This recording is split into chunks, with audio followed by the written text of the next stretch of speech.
On the freezing night of the 3rd of January 1804, 22-year-old Thomas Millwood sat inside a crowded pub in Hammersmith, England, feeling thoroughly annoyed. Normally, Thomas was an upbeat, social young man. He worked hard as a local bricklayer, and every day after his grueling shift, he would meet his friends at this tavern to drink ale, share stories, and laugh.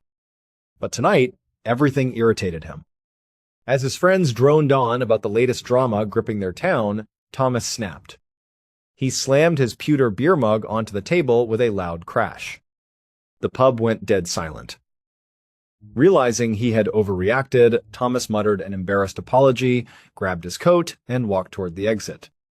Just as he opened the door, his friends called out with genuine concern, "Hey, be careful you call it there, Thomas." Thomas rolled his eyes, muttered a dismissive, "Yeah, okay," and stepped into the bitter winter night. Thomas decided to walk to his parents' house nearby to warm up by the fire before meeting his wife.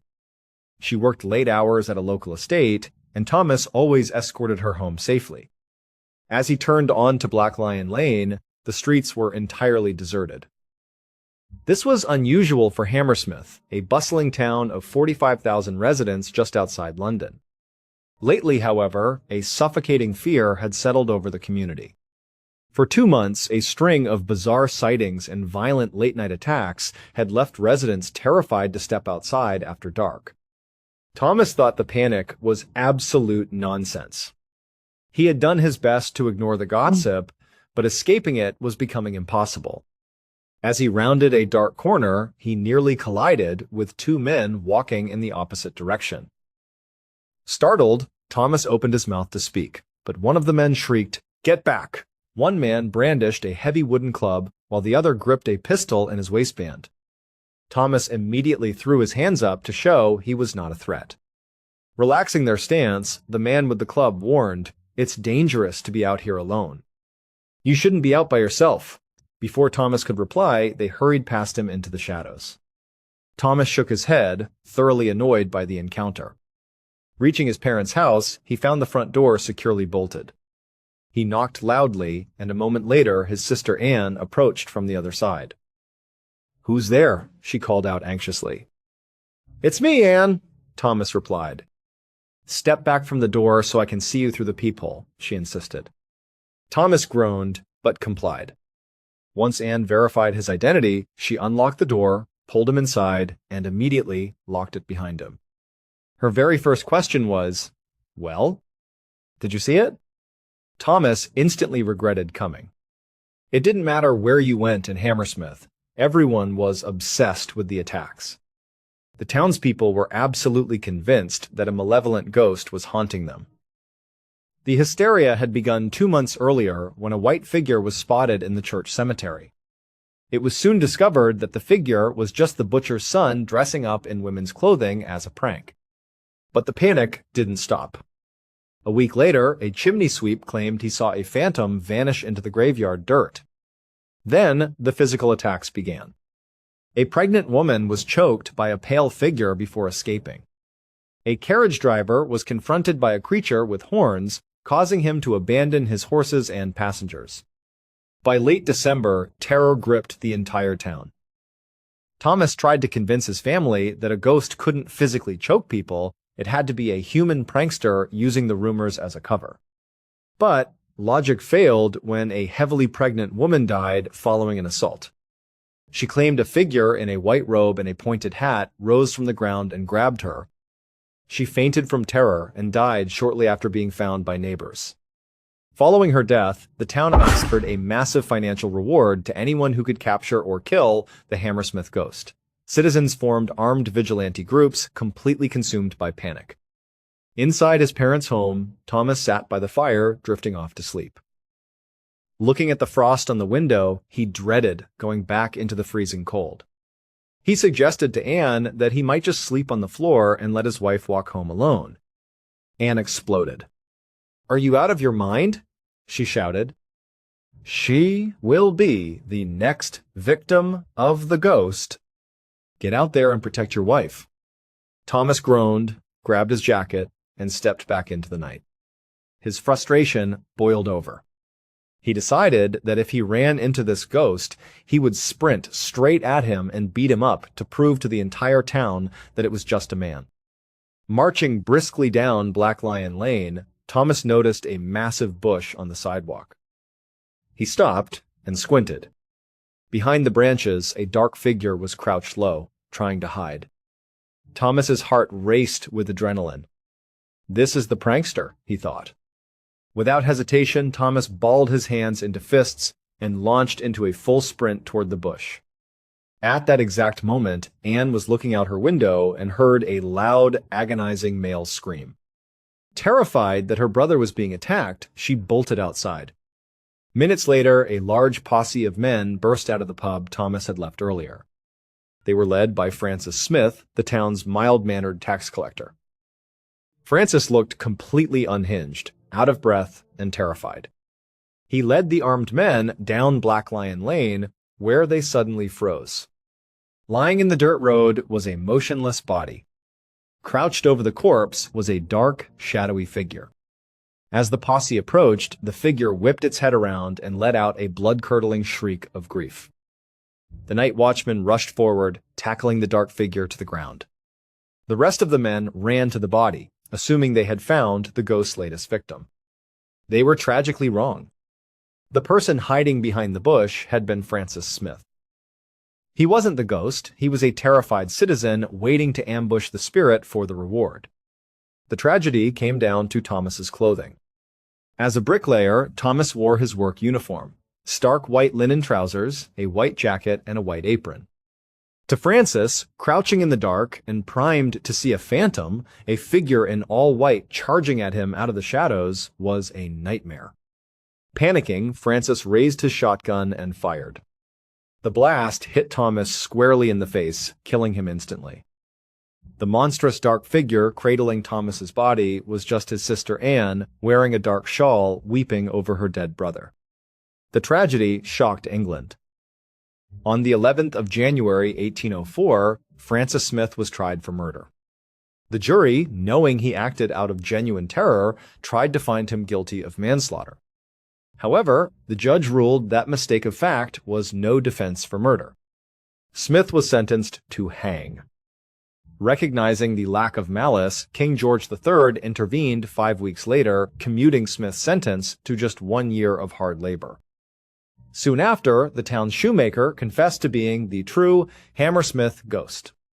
He had used the disguise to terrify his apprentices as revenge for telling scary ghost stories to his children. The case was debated for over 150 years.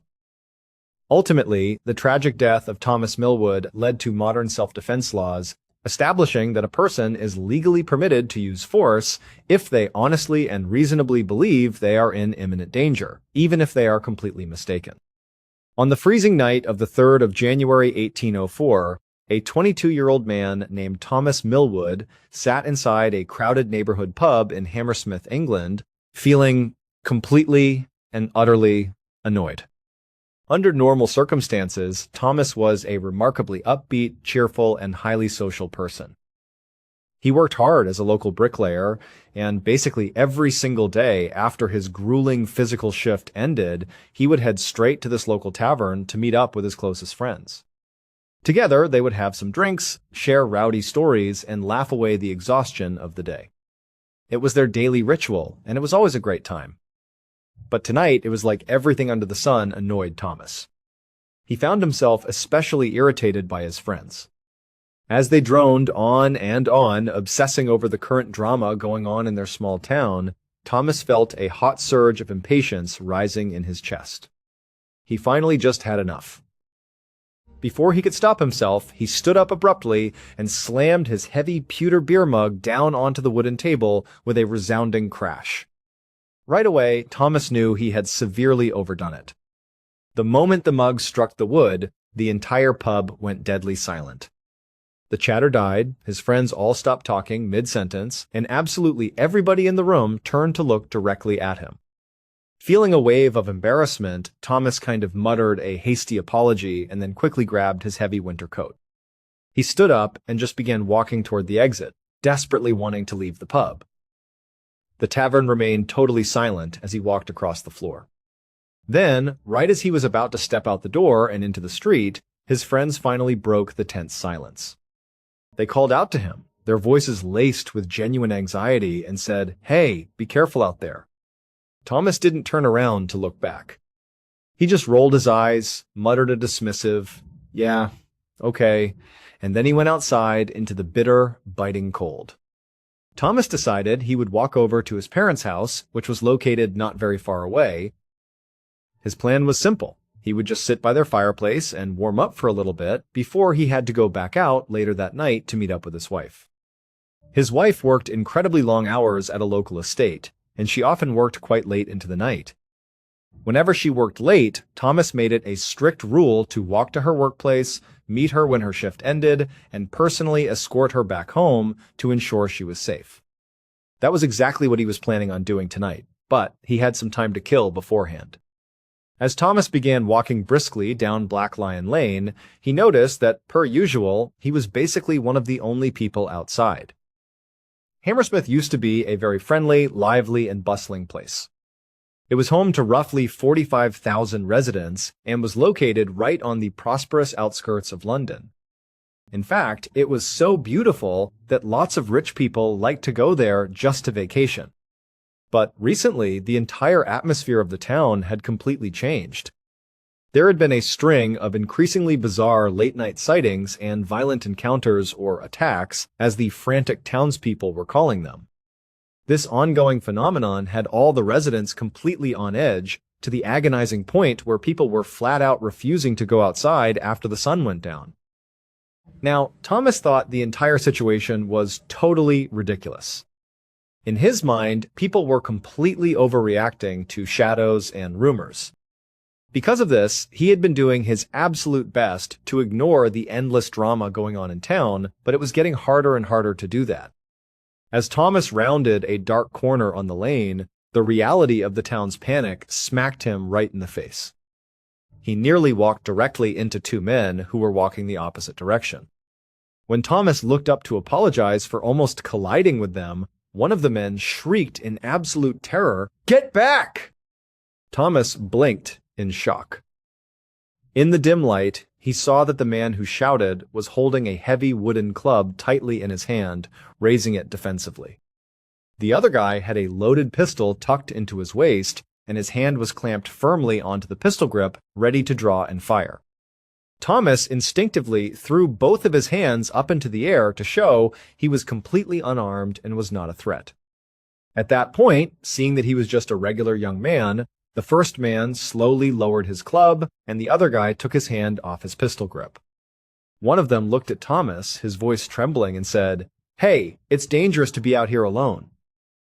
"You should not be out here by yourself." Before Thomas could even say anything back to them, the two men quickly walked past him, quickened their pace, and completely disappeared around the dark corner.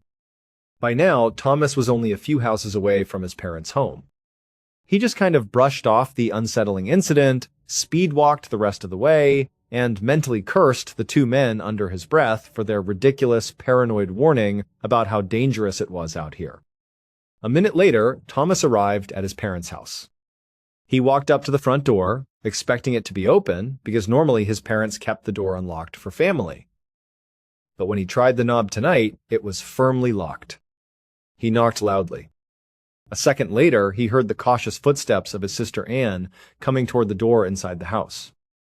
She called out warily through the thick wood, "Who's there?" Thomas groaned. "It's me, Anne." But apparently, just hearing his voice was not enough to satisfy her. Anne called back through the door, "Well, I don't know if it's really you, so back up so I can see your whole person through the peephole." Thomas rolled his eyes in exasperation, but he did exactly what his sister asked. He stepped back several feet into the cold street and allowed her to inspect his entire body through the small viewing hole. At that point, he finally heard Anne fumbling frantically with the heavy iron lock. The door was unlocked, and she opened it up. Thomas stepped inside, and his sister immediately shut and locked the door securely behind him. Her very first question to Thomas wasn't a greeting. She just looked at him and asked, "Well, did you see it?" Thomas immediately wished he had not come to his parents' house at all. He had walked all this way specifically to avoid talking about this stupid, exhausting topic, but he quickly realized that if he had gone back to his own house, he likely would have gotten the exact same question from his mother-in-law, who lived with him and his wife. The truth was, it didn't really seem to matter where you went in Hammersmith or who you talked to. The conversation was always going to be exactly the same. It was always going to be about these late-night attacks, because the people of Hammersmith were absolutely, unshakably convinced that these crimes were being committed by a literal ghost. The entire mass hysteria had started about 2 months earlier, in November, when somebody spotted a mysterious pale figure lurking ominously in the church cemetery. Thomas firmly believed the panic should have stopped right then and there, because only a couple of days after that initial sighting, the truth was figured out. It was discovered that the figure was actually just the local butcher's son. He had just been dressing up in women's clothes and walking around in the cemetery purely as a prank to scare his friends. It was a joke. A prank. That was it. But the terror in town did not go away. A week after this first weird sighting, there was another, more sinister sighting in the exact same cemetery. A local chimney sweep claimed he saw someone walking around in the graveyard who literally disappeared straight into the ground. Admittedly, a lot of the more level-headed people in Hammersmith brushed that second sighting off as just pure imagination and hysteria. But it was right after this second sighting that the so-called attacks began in town. Late one night, a resident was walking past the cemetery perimeter when something rushed up silently behind them and began violently choking them. This resident was somehow able to break free from the grip and run away to safety, but as they fled, they turned and got a clear look at whatever was attacking them. They described the assailant as a terrifying phantom. Shortly after that, a local carriage driver was navigating his vehicle past the cemetery when he had to get out for some reason. Suddenly, a horrific creature with literal horns on its head came charging out of the darkness and confronted the driver. The driver was so overwhelmed by fear that he turned and ran away on foot, completely abandoning his 8 horses and his 16 passengers to fend for themselves. By late December, there had been so many more of these strange attacks and weird sightings that basically every single person in Hammersmith, save for Thomas, was totally gripped by a paralyzing fear. As terror spread like wildfire across the town, Thomas had repeatedly attempted to convince his wife, his mother-in-law, and his family that there was just no physical way this was a real ghost. He argued constantly that it was nothing more than people's paranoia and their imaginations running wild. But Thomas's logical theory was put into serious question when just a few days earlier, somebody actually died following one of these attacks. And it wasn't just anyone. A pregnant woman had died. The woman had been walking alone near the church cemetery at about 10 o'clock at night when something in the graveyard rose up out of the ground, rushed over to her, and grabbed onto her tightly. She barely had time to turn and look, catching only a glimpse of a white flowing robe and a long, pointed white hat before she fainted from sheer terror. When she woke up again, she was inside a neighbor's house, surrounded by worried citizens who had found her passed out in the dirt and carried her inside. She came to, but she was only able to choke out the terrifying story of what had happened to her, the story of the ghost attack, before her body gave out and she died. Following the tragic death of this pregnant woman, the town of Hammersmith officially offered a massive financial reward for anybody who could capture or kill the entity, which was now being dubbed the Hammersmith Ghost. The night watchmen began doing extra patrols every single hour. In fact, those 2 men Thomas had bumped into earlier, the guy with the club and the guy with the gun, were on their own citizen patrol. The ghost, and how to capture or kill it, was basically the only thing people in Hammersmith wanted to talk about. It was what was being discussed at the pub by his friends when Thomas got so mad that he slammed his cup down and left. To Thomas, the very idea of capturing or killing a ghost made absolutely no sense, because ghosts simply aren't real. By this point, the butcher's son had even come forward publicly and said, "Look, I didn't do any of these other attacks. That's not me. I only did the very first one." He even had a rock-solid alibi to prove it. But to Thomas, this didn't rule out that the ghost was a physical person. To Thomas, it just meant there was somebody else in town who was actively copying the butcher's son's prank, except they had obviously taken the jokes way too far because they had gotten someone killed. At about 10 o'clock, Thomas was sitting comfortably inside his parents' house by the fire, just beginning to doze off. As he sat there in the warmth, he thought to himself how little he wanted to go back out into the freezing cold night just to walk with his wife all the way back home. He honestly would have much rather just stayed right here, slept on the floor for the night, and let his wife walk home on her own. But when he floated this lazy idea to his sister Anne, who was standing nearby, she completely exploded on him. "Are you kidding me?" she shouted. "You're going to let your wife walk home alone in this terrifying environment? She's going to be the next victim of the Hammersmith ghost. Get out there right now and protect your wife." Thomas held up his hands defensively. Okay, he muttered. He reluctantly got up, grabbed his jacket, and walked back outside into the freezing air. The moment Thomas stepped outside, he felt a massive wave of frustration. He was feeling so intensely annoyed at the current situation that a reckless, angry thought formed in his head. You know what? If I run into that stupid Hammersmith ghost tonight, the person disguised as a ghost, I am going to bum rush them and beat them up. It will prove to this entire cowardly town, once and for all, that there was never any ghost, and that it was just a regular person the whole time. Fueled by anger, Thomas began walking briskly down the road. He turned onto Black Lion Lane, and almost immediately his eyes caught something. Off to the side of the road, right on the sidewalk, was a massive bush. Thomas could have sworn that behind this bush there was something or someone crouched down low, like they were deliberately trying to hide in the shadows. Thomas stopped dead in his tracks. He squinted hard through the darkness in the direction of the bush. As he watched, he saw a distinct movement just enough to confirm to him that there was absolutely a human being hiding back there. Suddenly, everything clicked perfectly for Thomas. That must be the person pretending to be the ghost, he thought. That's the prankster.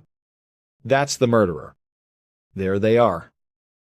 Without a single second of hesitation, Thomas balled up his fists, locked his eyes on the bush, and launched into a full-blown sprint directly toward the hidden person. At virtually the exact same time, back inside the house, Anne was standing near the window, looking out roughly in the direction that her brother had gone. Suddenly, cutting through the quiet night air, she heard a loud, agonizing scream that sounded distinctly like a man. She couldn't see her brother from where she stood, but a horrific thought hit her. Oh my God, that's coming from the exact area where he went. What if he's getting attacked by the ghost? Terrified for his life, she bolted out the front door and ran into the darkness.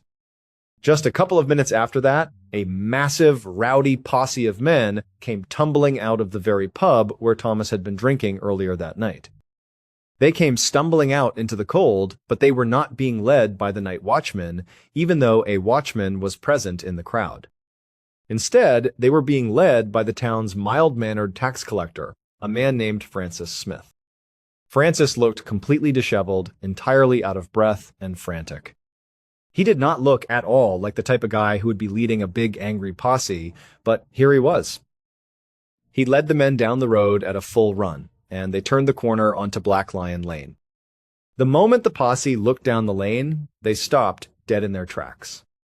Lying right in the middle of the dirt road was a human body, and it didn't appear to be moving at all. Crouched directly over the body was a dark, shadowy figure, hunched low over the torso. The figure suddenly turned, looked straight at the approaching posse, and let out an unbelievable, blood-curdling shriek. The men in the posse backed up in pure terror, completely unsure of what to do.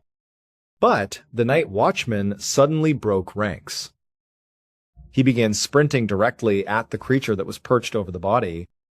He threw his weight forward, tackled the figure hard onto the ground, and pinned them tightly to the earth. At the same time, seeing that the threat was pinned, the rest of the posse rushed over to the body in the road to see if the victim was still alive and if there was any way they could help.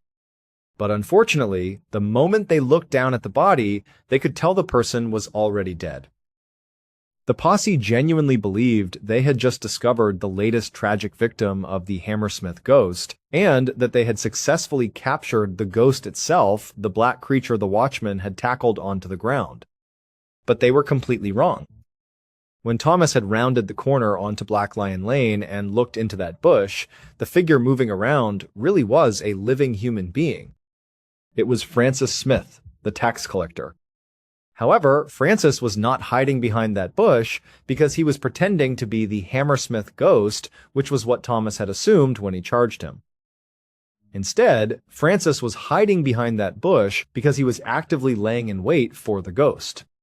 He was hoping the spirit would walk past his hiding spot so he could run out, capture or kill it, and claim the town's reward. Basically, Francis was trying to do the exact same thing Thomas was doing. The only difference was that Francis actually believed in the ghost, and Thomas did not. It was just Thomas's horrific bad luck that, on that specific night, he had chosen to wear his everyday work clothes. Because he was a bricklayer, his uniform consisted of a stark, all-white jacket, white trousers, and a white apron. To Francis, who was crouching behind the bush, terrified and desperately waiting for a phantom dressed in white robes, seeing a figure in all white suddenly sprint out of the darkness directly at him was his worst nightmare. When the two men spotted each other, they both attacked. Except Francis was armed with a shotgun.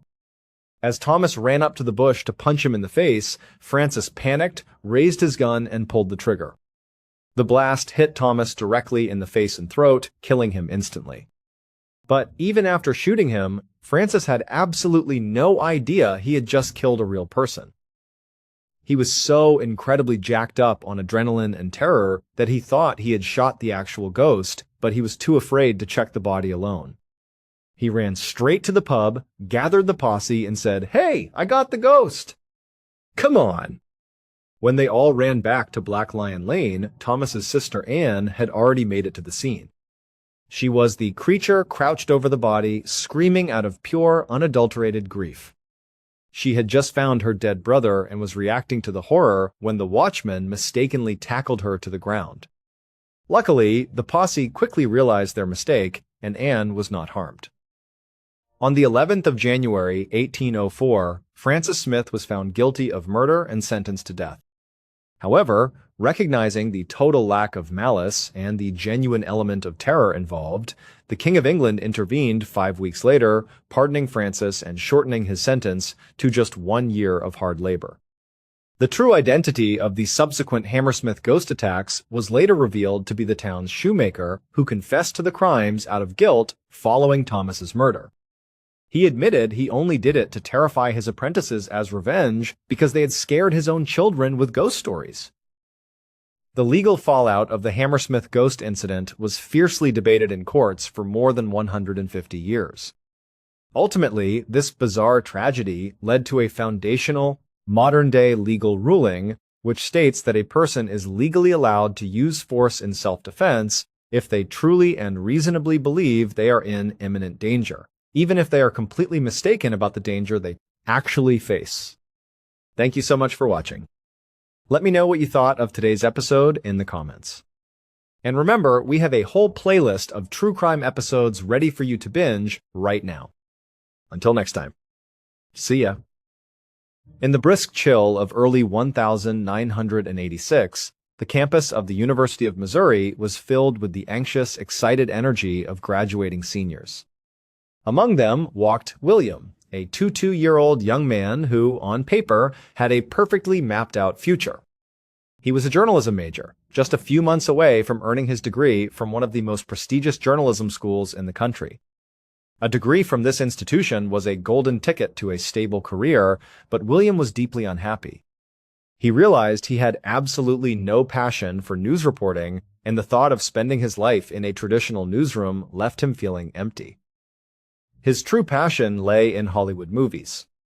Having lived in Missouri his entire life, William considered himself a sheltered kid who had never traveled far from home. To him, the local movie theater was a magical portal.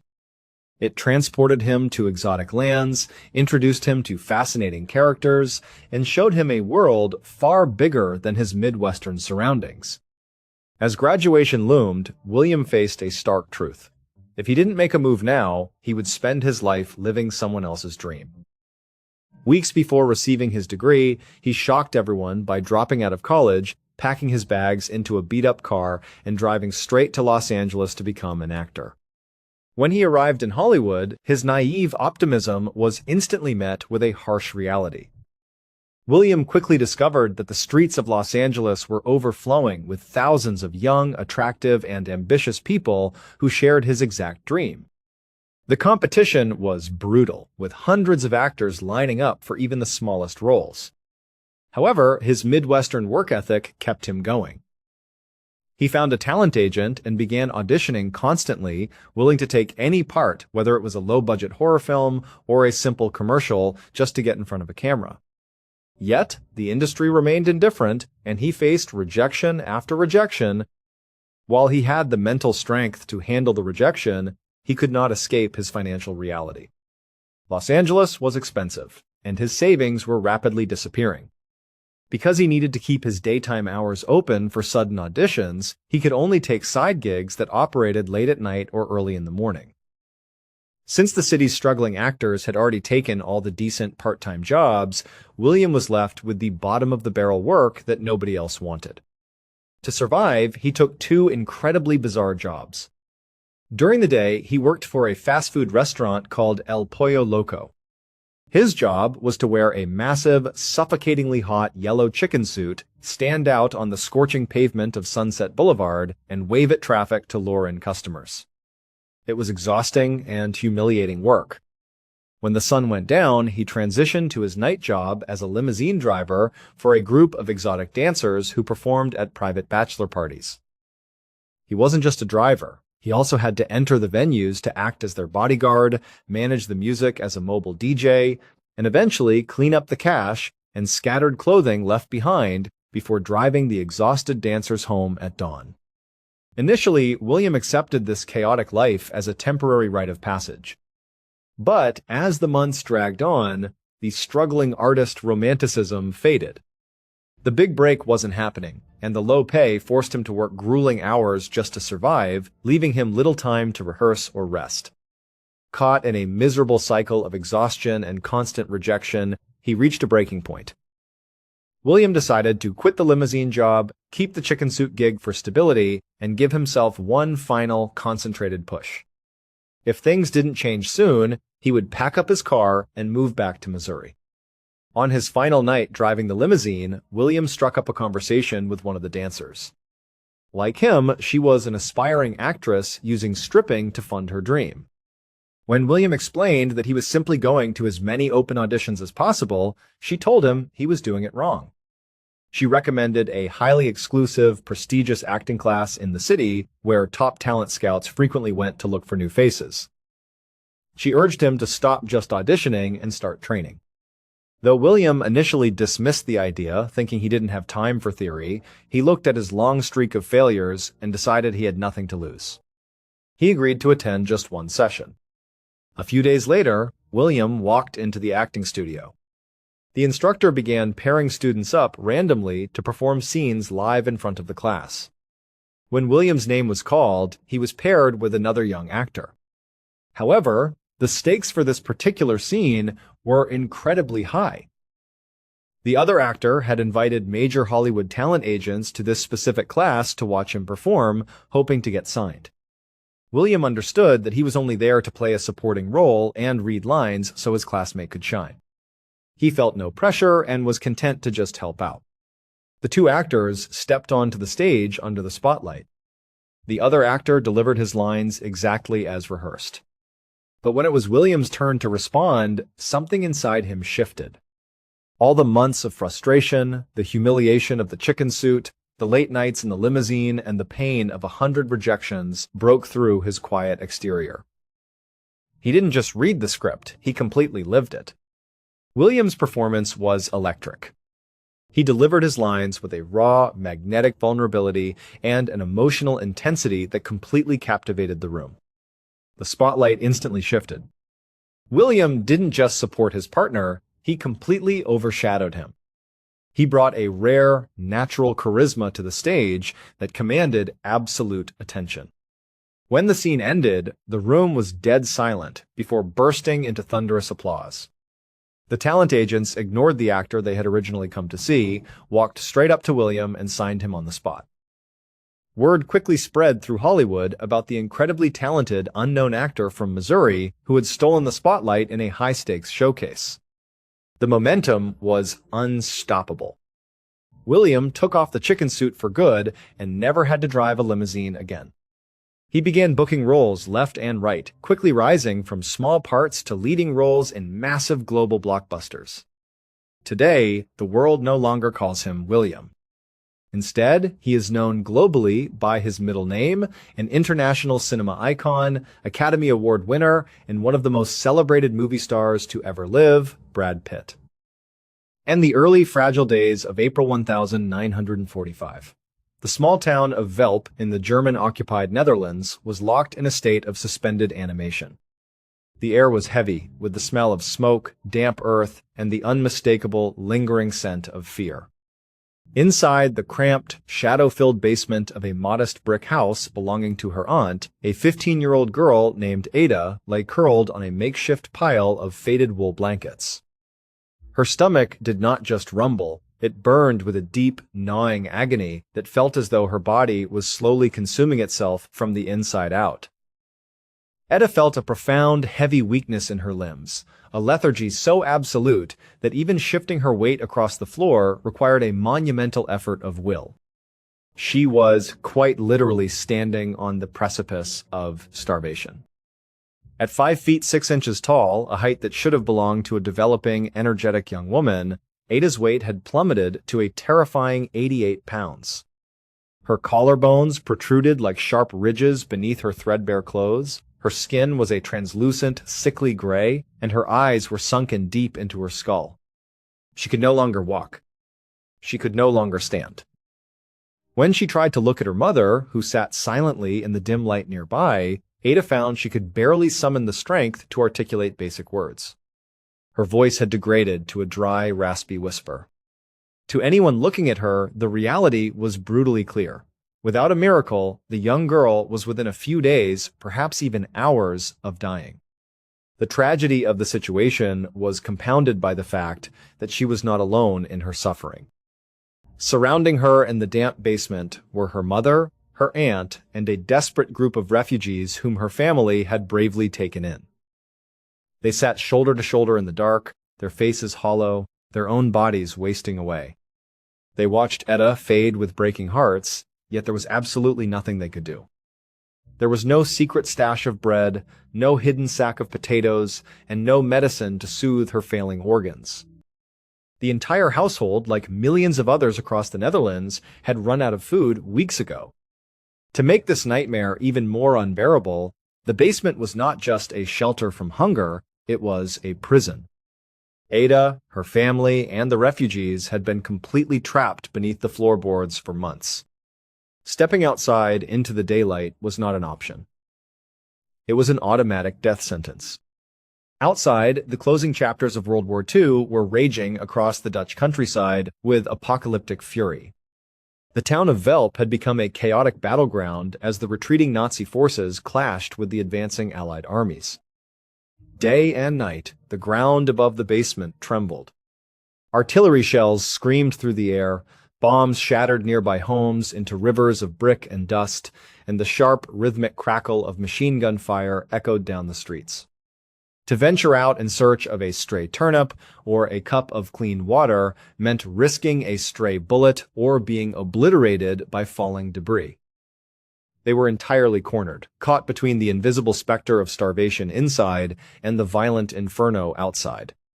It had not always been this way. 5 years earlier, before the darkness of the war completely swallowed her world, the Netherlands had been a place of color and music for Ada.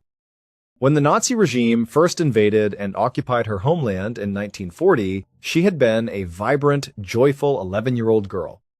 She was blessed with an abundance of natural grace and possessed a singular burning dream. She wanted to become a professional, world-class ballet dancer. She lived for the stage, spending hours practicing her postures, her her leaps and her turns. Because she was so young when the gray uniformed soldiers first marched into her town, she didn't fully comprehend the geopolitical catastrophe unfolding around her. To a child, the occupation was an uncomfortable nuisance, a shadow that dimmed the lights but hadn't yet destroyed the house. That childhood innocence shattered completely when the reality of Nazi brutality struck her own family. Ada's uncle was a prominent, highly respected Dutch count and an outspoken anti-Nazi activist. He refused to sit idly by while his country was subjugated. Eventually, his underground activities were discovered by the Gestapo. He was arrested, imprisoned, and, without a fair trial, executed by a Nazi firing squad. The murder of her beloved uncle acted as a profound catalyst for Ada. The grief twisted into a fierce, unyielding determination. She looked at the world around her with newly opened eyes and realized that she could not remain a passive bystander while an oppressive regime tore her country apart. Despite her youth, she chose to fight back. Ada threw herself into the dangerous, secretive world of the Dutch resistance. She realized that her training as a ballerina could be used as a weapon against the occupiers.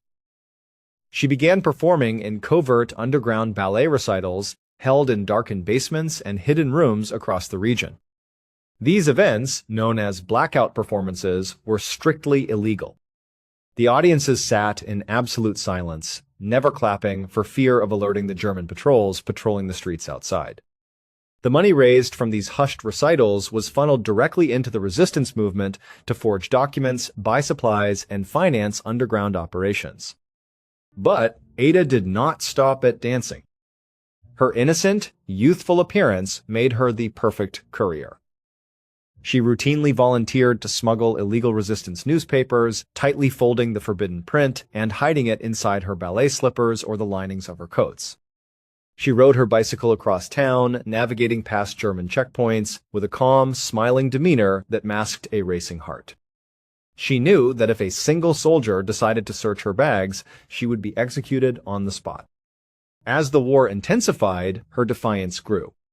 She successfully convinced her mother and aunt to convert their home into a safe house, taking in and concealing Jewish refugees and downed Allied pilots, hiding them beneath the very floorboards where she now lay dying. Every day was a high-stakes game of survival, but it gave Ada an intense sense of purpose. She was no longer just a helpless girl caught in a war, she was a participant, actively striking blows against tyranny. Then came the catastrophic winter of 1944. Following a major Allied airborne operation known as Market Garden, the Dutch railway workers went on strike to cripple the German military's movements. In a fit of cruel retaliation, the Nazi administration completely blocked all food and fuel transports into the western and northern parts of the Netherlands. This triggered what would forever be remembered as the Hunger Winter. Virtually overnight, supply lines died. A nation was cut off from the world. As the temperatures plummeted below freezing, millions of Dutch citizens found themselves without electricity, running water, heat, or food. People resorted to eating tulip bulbs and boiling grass just to trick their stomachs into feeling full. As the months wore on, the humanitarian crisis deepened into a catastrophe. For Ada, the physical toll was devastating. The intense physical exertion of her resistance work, combined with a total lack of nutrition, caused her health to fracture. Her body, already pushed to its absolute limits, began to shut down. The vibrant ballerina who used to leap effortlessly across stages became too weak to carry a newspaper. Her resistance work came to an abrupt, forced end. She could no longer fight. She could no longer aid the refugees. All she could do was retreat into the dark safety of the basement, lie down on the cold floor, and watch her own body waste away to skin and bone. On that particular fateful day in early April 1945, the noise above the basement reached a terrifying crescendo. Ada lay in the dark, her chest rising and falling in shallow, ragged gasps. The air was thick with dust shaken loose from the ceiling by the constant vibrations of war. The symphony of destruction outside was deafening, the roar of low-flying fighter planes, the sharp thud of anti-aircraft guns, and the wailing of air raid sirens. It felt as though the entire world above them was being ground into dust. In her extreme weakness, feeling the icy pull of death creeping into her fingers, Ada closed her eyes and offered a silent, desperate prayer to God for help, for food, for an end to the madness. The immediate response to her prayer was a terrifying, high-pitched whistling sound that cut through the ambient roar of the battle. It was a sound that everyone in wartime Europe knew and feared. It was the sound of a falling bomb, and it was coming straight for them. Before anyone in the basement could scream, a deafening blast shattered the atmosphere. The impact was monumental. The floor beneath them violently bucked, throwing debris into the air. Concrete cracked, the remaining glass windows upstairs shattered into a million lethal shards, and a choking cloud of black smoke and plaster dust enveloped the room. The shockwave tore through Ada's frail body, and within seconds, the world dissolved into total, silent blackness. Sometime later, hours, perhaps even days, for time loses all meaning in the dark, Ada slowly regained consciousness. She coughed weakly, her throat choked with fine white plaster dust. Her ears were ringing with a loud, piercing static. As the dust slowly settled and her vision cleared in the dim light, she looked around, fully expecting to see a scene of carnage. But as she took inventory of the dark space, she witnessed an absolute miracle. Despite the bomb scoring an incredibly close, near-direct hit on the house above, the ancient stone foundations of the basement's structural integrity had somehow held. The heavy wooden beams had groaned and cracked, but they had not collapsed. She looked at her mother, her aunt, and the refugees. They were covered in white dust, bruised and terrified, but they were all alive. Yet, Ada did not feel a rush of relief. Instead, a profound sense of despair washed over her. She knew that surviving the blast was only a temporary reprieve. The house above them was likely ruined. They were still starving, she was still too weak to move, and the German soldiers were likely closing in. She believed this explosion was simply the beginning of the end. However, as she lay there, waiting for the next bomb to fall, she noticed something highly unusual. For months, the background track of her life had been an unbroken wall of noise, guns, engines, screams, and explosions. But right now, as she listened intently, the world was completely devoid of sound. The silence was heavy, profound, and absolute. There were no planes overhead. There were no artillery shells shaking the earth. There was no gunfire echoing down the cobblestone streets. The violent storm that had raged for years had suddenly, inexplicably, vanished. An uneasy, confused quiet fell over the refugees and her family. They exchanged panicked, uncomprehending glances. Was this a trap? Was the enemy waiting outside? Eventually, the agonizing silence pushed them to action. Driven by a desperate need to know what had happened, Ida's mother walked over to her daughter. Gathering her own remaining strength, she carefully lifted Ida's frail 88-pound frame into her arms, cradling her like a child. Together, the small group of survivors slowly walked up the debris-strewn basement stairs and stepped out into the open air for the first time in months. When their eyes adjusted to the bright morning sunlight, the sight that met them was overwhelming. The streets of Velp were not filled with gray Nazi uniforms. Instead, they were lined with British and Canadian Allied soldiers, their tanks and military trucks painted with white stars. The local Dutch townspeople, who had been hiding in their own cellars, were pouring out into the thoroughfares. People were weeping openly, falling to their knees, throwing their arms around the soldiers and waving red, white, and blue Dutch flags that had been hidden away for 5 long years. Voices shouted through the streets, carrying a single beautiful realization. It's over. We are free! Allied soldiers had successfully liberated the city. The German occupation was broken. As Ada watched the celebration from her mother's arms, the timing of it all struck her with immense weight. If that Allied bomb had struck just a few feet to the left, her family would have been crushed. If the war had dragged on for just 48 hours longer, her malnourished body would have given up, and she would have died a nameless casualty in that dark cellar. Against all mathematical odds, she had survived to see the dawn of freedom. Within weeks of Velp's liberation, the Allied forces systematically dismantled the remaining Nazi strongholds across Europe. Germany surrendered, and World War II came to an official end. The world began the long, painful process of healing, and so did Ada. The physical scars of the war, however, ran deep. Although she was slowly nursed back to health with the help of international relief organizations, the prolonged period of severe starvation and the injuries she sustained during the occupation had done permanent damage to her body. Her respiratory system was compromised, and her muscle development had been severely disrupted during crucial years of growth. When she finally returned to the dance studio, she had to face a heartbreaking reality. Her body could no longer handle the extreme, punishing demands of a professional, full-time prima ballerina. Her childhood dream was dead. But the spirit that had carried her through the Dutch resistance refused to be crushed. Realizing that one path was closed, she pivoted with grace. She began taking jobs as a fashion model to support her family, her striking aristocratic features and slender frame catching the eyes of photographers. Soon after, she tried her hand at acting, finding that the intense discipline, emotional depth, and poise she had developed during the terrifying years of the war translated beautifully to the stage and screen. She eventually left Europe behind and moved to the United States, targeting the heart of the entertainment world, Hollywood.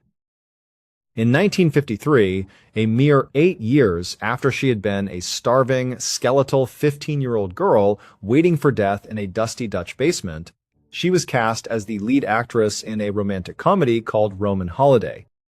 Playing opposite Gregory Peck, her performance captured the hearts of audiences worldwide.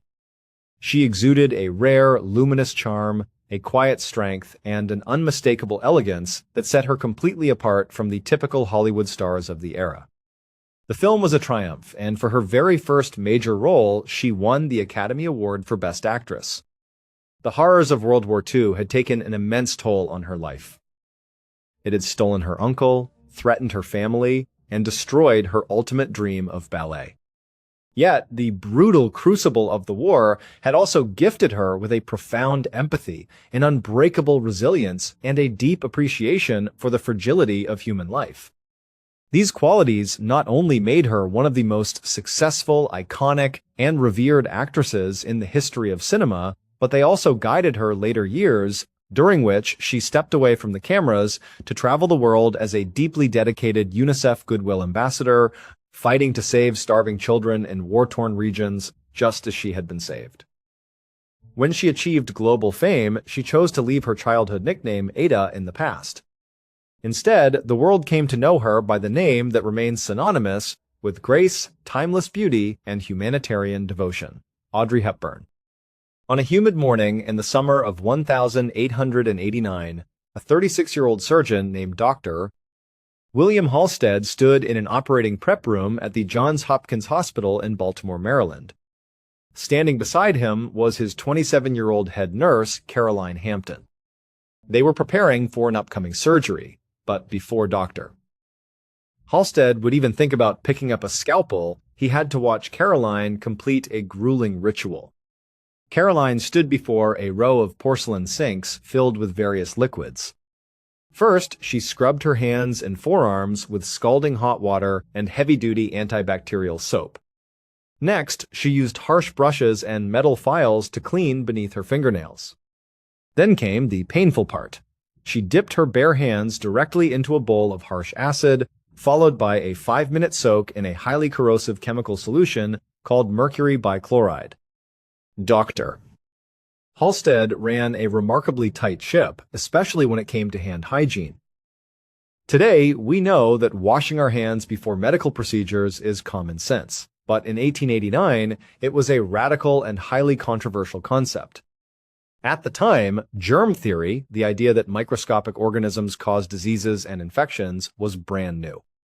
Most doctors flatly rejected it. Surgeons would routinely walk from an autopsy room straight into a delivery room without washing their hands or cleaning their tools, completely unaware that they were carrying deadly bacteria to their patients. Dr. Halstead, however, was a firm believer in germ theory. He was obsessed with cleanliness, which is why he created this brutal multi-step scrubbing routine for his surgical team. While other hospitals across the United States suffered from terrifyingly high post-surgery infection rates, Dr. Halstead's department boasted some of the lowest mortality rates in the country. His methods worked beautifully, but they came at a severe physical cost to his staff. The chemicals they used were toxic, eating away at human skin day after day. On this particular morning, as Dr. Halstead watched Caroline let her hands air dry, he noticed just how badly she was hurting. Her hands and forearms were covered in angry red blisters, raw rashes, and painful cracked skin. It was a terrible sight, and Dr. Halstead felt a deep pang of guilt. He felt guilty for two reasons. First, Caroline was an incredible worker. Despite the immense pain the daily chemical baths caused her, she never once complained. She followed his strict rules flawlessly, which was exactly why he had promoted her to head nurse. She possessed an iron will and a profound dedication to her job. But the second, much deeper reason for his guilt was a secret he kept buried in his heart. Dr. Halstead was madly in love with Caroline. He had never told her how he felt. He believed he was too old for her, and he assumed a brilliant, capable woman like Caroline would never be interested in a serious, work-obsessed surgeon like himself. So he loved her from afar, keeping his feelings strictly professional while remaining intensely protective of her. Watching the woman he secretly adored destroy her skin every day just to satisfy his protocols was tearing him apart. For the first time, Dr. Halstead began to question his own system. He desperately wanted to tell Caroline that she could skip the chemical scrub to let her hands heal, but he was trapped by his own reputation. He was the leading champion of germ theory in America. If he made a special exception for his head nurse, word would spread, his credibility would be ruined, and his staff would stop taking the hygiene rules seriously. He needed a workaround, a solution that would protect Caroline's hands without compromising the sterile environment of his operating room. Months passed, and as the calendar turned to early 1890, Dr. Halstead sat alone in his office. On his desk lay a small, neatly wrapped package that had just arrived. He looked at it with a mixture of nervous anticipation and intense hope. For nearly a year, he had been trying to solve his dilemma. Finally, he had come up with an out-of-the-box idea and reached out to the Goodyear Rubber Company to see if they could manufacture a highly specific prototype. Dr. Halstead tore open the package. Inside were two strange, thin, flexible objects made of dark, vulcanized rubber. Without wasting a single second, he grabbed them, hurried out of his office, and marched down the hallway to the operating prep room. As expected, he found Caroline standing by the sinks, lifting her raw, blistered hands to begin the agonizing scrubbing process. Dr. Halstead stepped forward and gently stopped her. He held out the two rubber objects and told her to put them on instead of dipping her hands into the chemicals. Caroline looked at the strange items, looked at her bleeding hands, and with a confused but trusting nod, pulled them over her fingers. Within just 1 week, the results were undeniable. Because the rubber acted as an impenetrable barrier, Caroline no longer had to plunge her bare skin into corrosive acids. Her hands and forearms healed beautifully, returning to their natural, healthy state. Seeing Caroline out of pain gave Dr. Halstead a massive surge of confidence. The joy of seeing her heal finally gave him the courage to break his silence. He confessed his deep love to Caroline, and to his absolute amazement, she revealed that she had been secretly in love with him too. Not long after, Dr. Halstead asked for her hand in marriage, and she happily said yes. While their love story was beautiful, it was the clever workaround Dr. Halstead invented out of love that would echo through history. Initially, he had only commissioned those rubber coverings to protect his fiancée's skin. But very quickly, Doctor.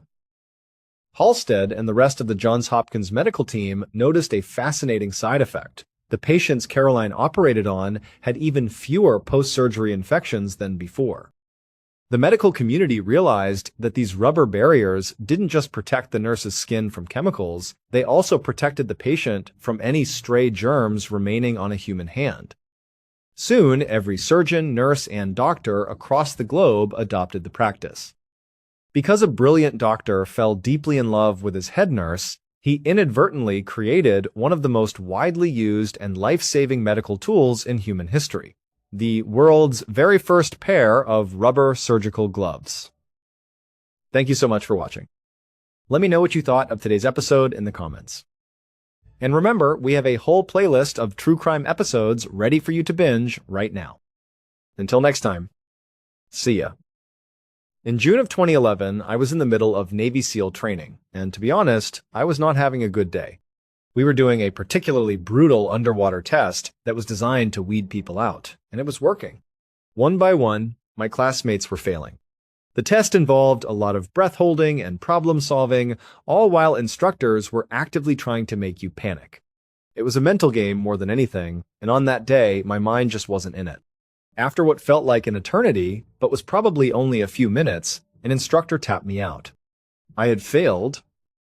He told me to get out of the pool and go sit with the other failures over in the corner. The walk of shame from the pool to that corner was one of the longest of my life. I climbed out, water streaming from my gear, and trudged over to where the other guys were sitting. They were all lined up in neat rows on the hot concrete, their backs to the pool, staring at a blank wall. It was a picture of defeat. I was totally exhausted from the test, physically and mentally drained, so when I sat down at the end of a row, I started putting on a bit of a show. I began breathing really loud, heaving my chest up and down, making these huge, dramatic sighs. I guess I wanted everyone to know just how hard my test had been, how close I had come, even though I'd failed just like them. About 2 seconds into this ridiculous performance, one of my classmates sitting in front of me turned around. He was a big, quiet kid from Wisconsin, only about 18 years old, named Ephraim Matos. He made direct eye contact with me, his jaw was clenched, and through gritted teeth, he just said, "Shut up. Everybody here is in pain." And then he turned back around to face the wall. For a second, I was furious. He had just called me out in front of everybody. But then, almost immediately, it hit me. He was 100% right. I was acting like a baby, feeling sorry for myself. The job we were trying out for, becoming a Navy SEAL, wasn't for people who wallowed in self-pity. It was about being part of a team, and right then, I was only thinking about myself. That simple, direct lesson Ephraim taught me on the pool deck that day stuck with me forever. And 5 years later, the totally insane thing that he would do would stick with me, and the rest of the world too. Fast forward about a year, and both Ephraim and I made it through training. We graduated and became Navy SEALs. The teams are split between the East and West Coasts of the United States. I was assigned to an East Coast team, and he was sent out to a West Coast team. As it often happens in the military, our paths never crossed again. For the next 5 years, I didn't see or hear from him at all. That is, until I saw him on the news. It was mid-June of 2017. I was on base in Virginia, sitting in an office with a bunch of other SEALs. We were all wrapping up for the day, closing out emails, powering down computers, just getting ready to head home. My phone was sitting on the desk next to me, and suddenly it just lit up. It started buzzing and vibrating nonstop with text messages from current and former teammates. I picked it up and saw they all said basically the same thing. Turn on the news. Now, in that office, there was always a TV in the corner, and it was always tuned to a major news channel, but the volume was always muted. I looked over at the screen, and all I could make out from a distance was a bright red breaking news banner at the bottom and some words about the Middle East.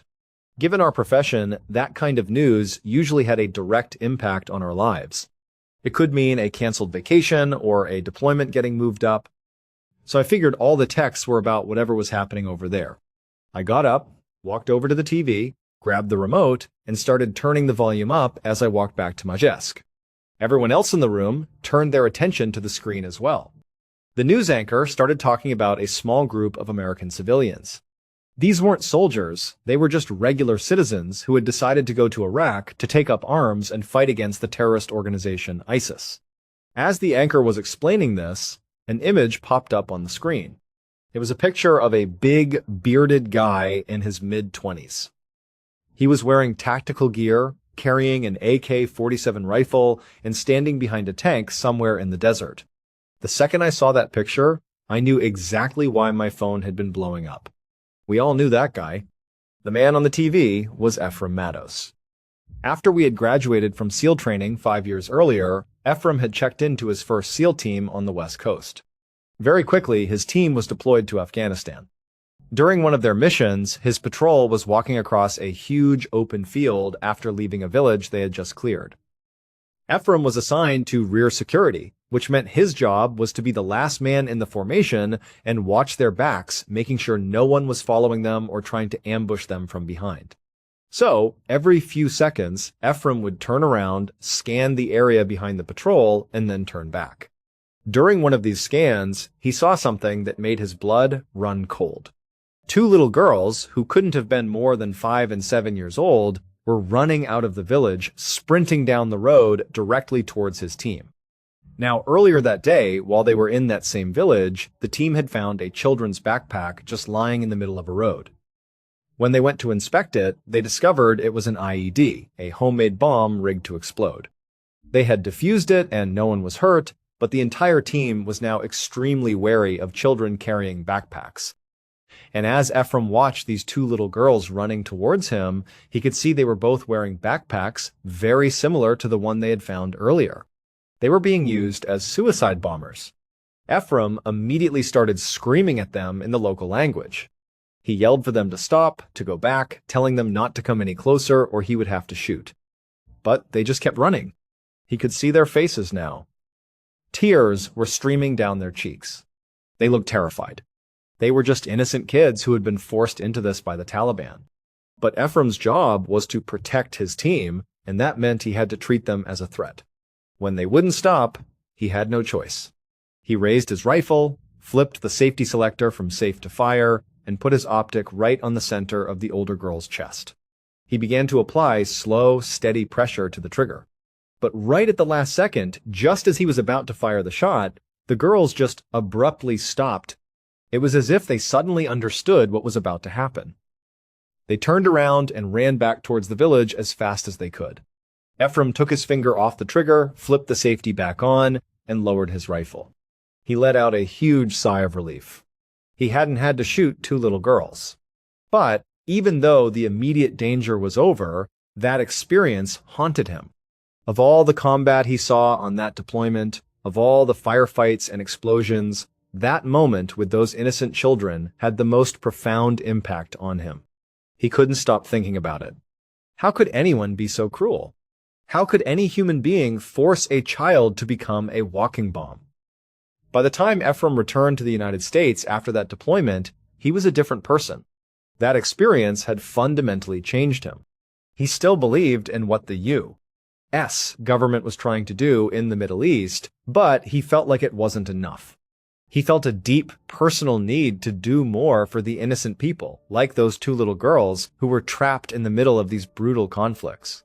So, over the next few years, he started researching different conflict zones around the world. He was looking for the places where civilians were in the most danger, where the atrocities were the worst. And he found one place that stood out above all others.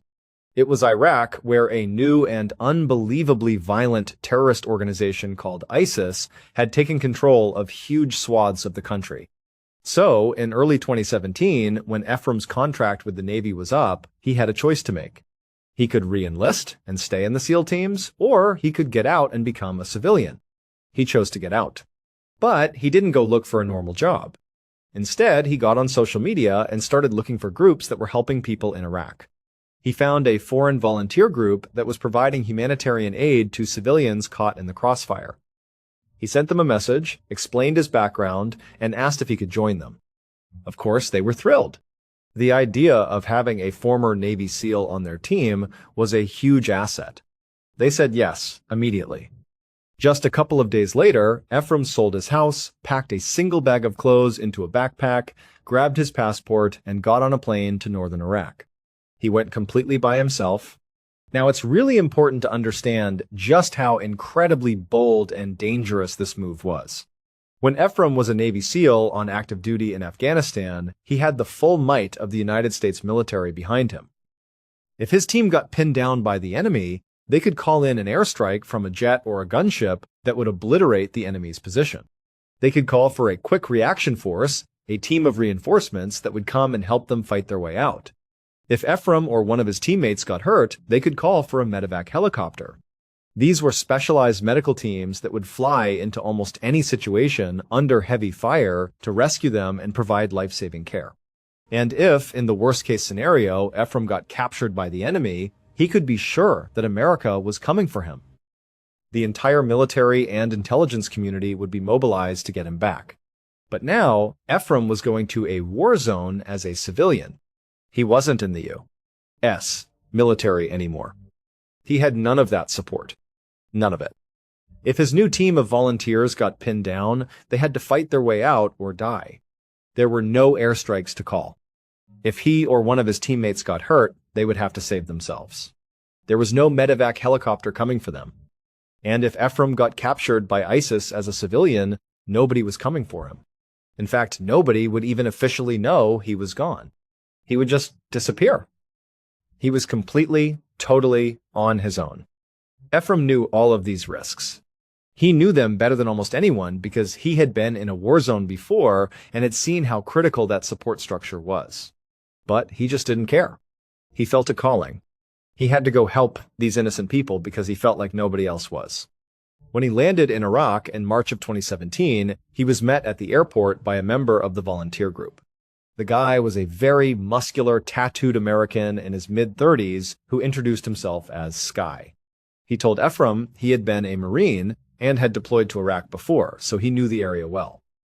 The two of them got into a vehicle, and Sky drove them to the group's safe house in the city. There, Ephraim met the leader of the organization. He was a tough-as-nails former Army Special Forces soldier in his mid-50s named Dave. Dave had been doing this kind of work for decades, going to conflict zones all over the world to provide aid.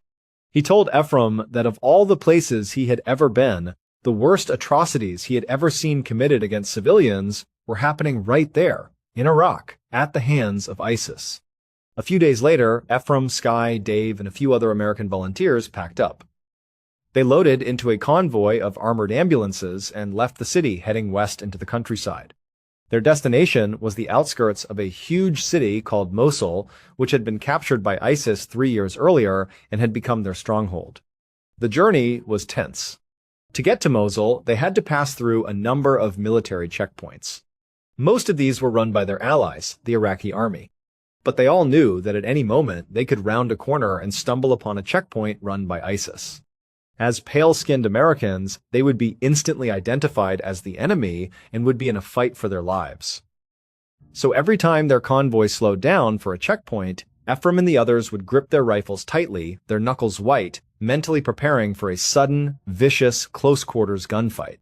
But luckily, they made it the entire way to the edge of Mosul without any major incidents. Once there, they linked up with a unit of the Iraqi army that Dave, the group's leader, had built a relationship with.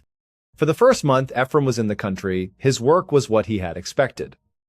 He and the other volunteers worked alongside this Iraqi army unit to distribute food, water, and provide basic medical care to the thousands of civilians who were living in refugee camps in and around Mosul. But in the second month, everything changed. The Iraqi government and its allies decided it was finally time to launch the massive military operation to retake the city of Mosul from ISIS. This was a huge undertaking. It involved multiple army units and was expected to take weeks, if not months. The main force of the Iraqi army was tasked with pushing directly into the city limits, fighting block by block to reclaim territory. Meanwhile, the specific Iraqi army unit that Ephraim and his volunteer group were embedded with was given a different mission. They were an armored unit, and their job was to reclaim these smaller villages surrounding Mosul that ISIS had also occupied. And so, just like that, Ephraim and his team went from being humanitarian aid workers to having a direct, frontline combat role. In his very first combat experience as a civilian, Ephraim found himself running across an active minefield towards an ISIS-occupied village. He said he nearly got blown up at least twice. After making it across the field, he and the other volunteers began going from house to house, clearing them of any ISIS fighters. He actually has this part on camera. In one house, he and Dave entered a small structure and saw a couple of guns on the ground, but no fighters. They looked around and noticed a loose piece of plywood on the floor. When they moved it aside, it revealed a dark hole leading down into the ground. It was an entrance to a huge underground tunnel system that ISIS used to move around undetected and to escape from gunfights just like this one. Without hesitating, Ephraim and Dave just dropped right down into the tunnel. They didn't have night vision goggles. They didn't have any backup. It was just the two of them in a pitch-black tunnel under enemy territory. They started moving down the dark corridor, periodically throwing grenades ahead of them just in case any fighters were waiting in ambush. After moving for a while, they reached a large, high-ceilinged cavern that seemed to be a dead end. They were looking around, thinking maybe no one had come down there after all. But before they turned to leave, they shined their flashlights up towards the ceiling. And there, high up on the wall, they saw another entrance to another tunnel. It was dug into the rock, far too high to reach without a ladder. Ephraim and Dave looked at each other.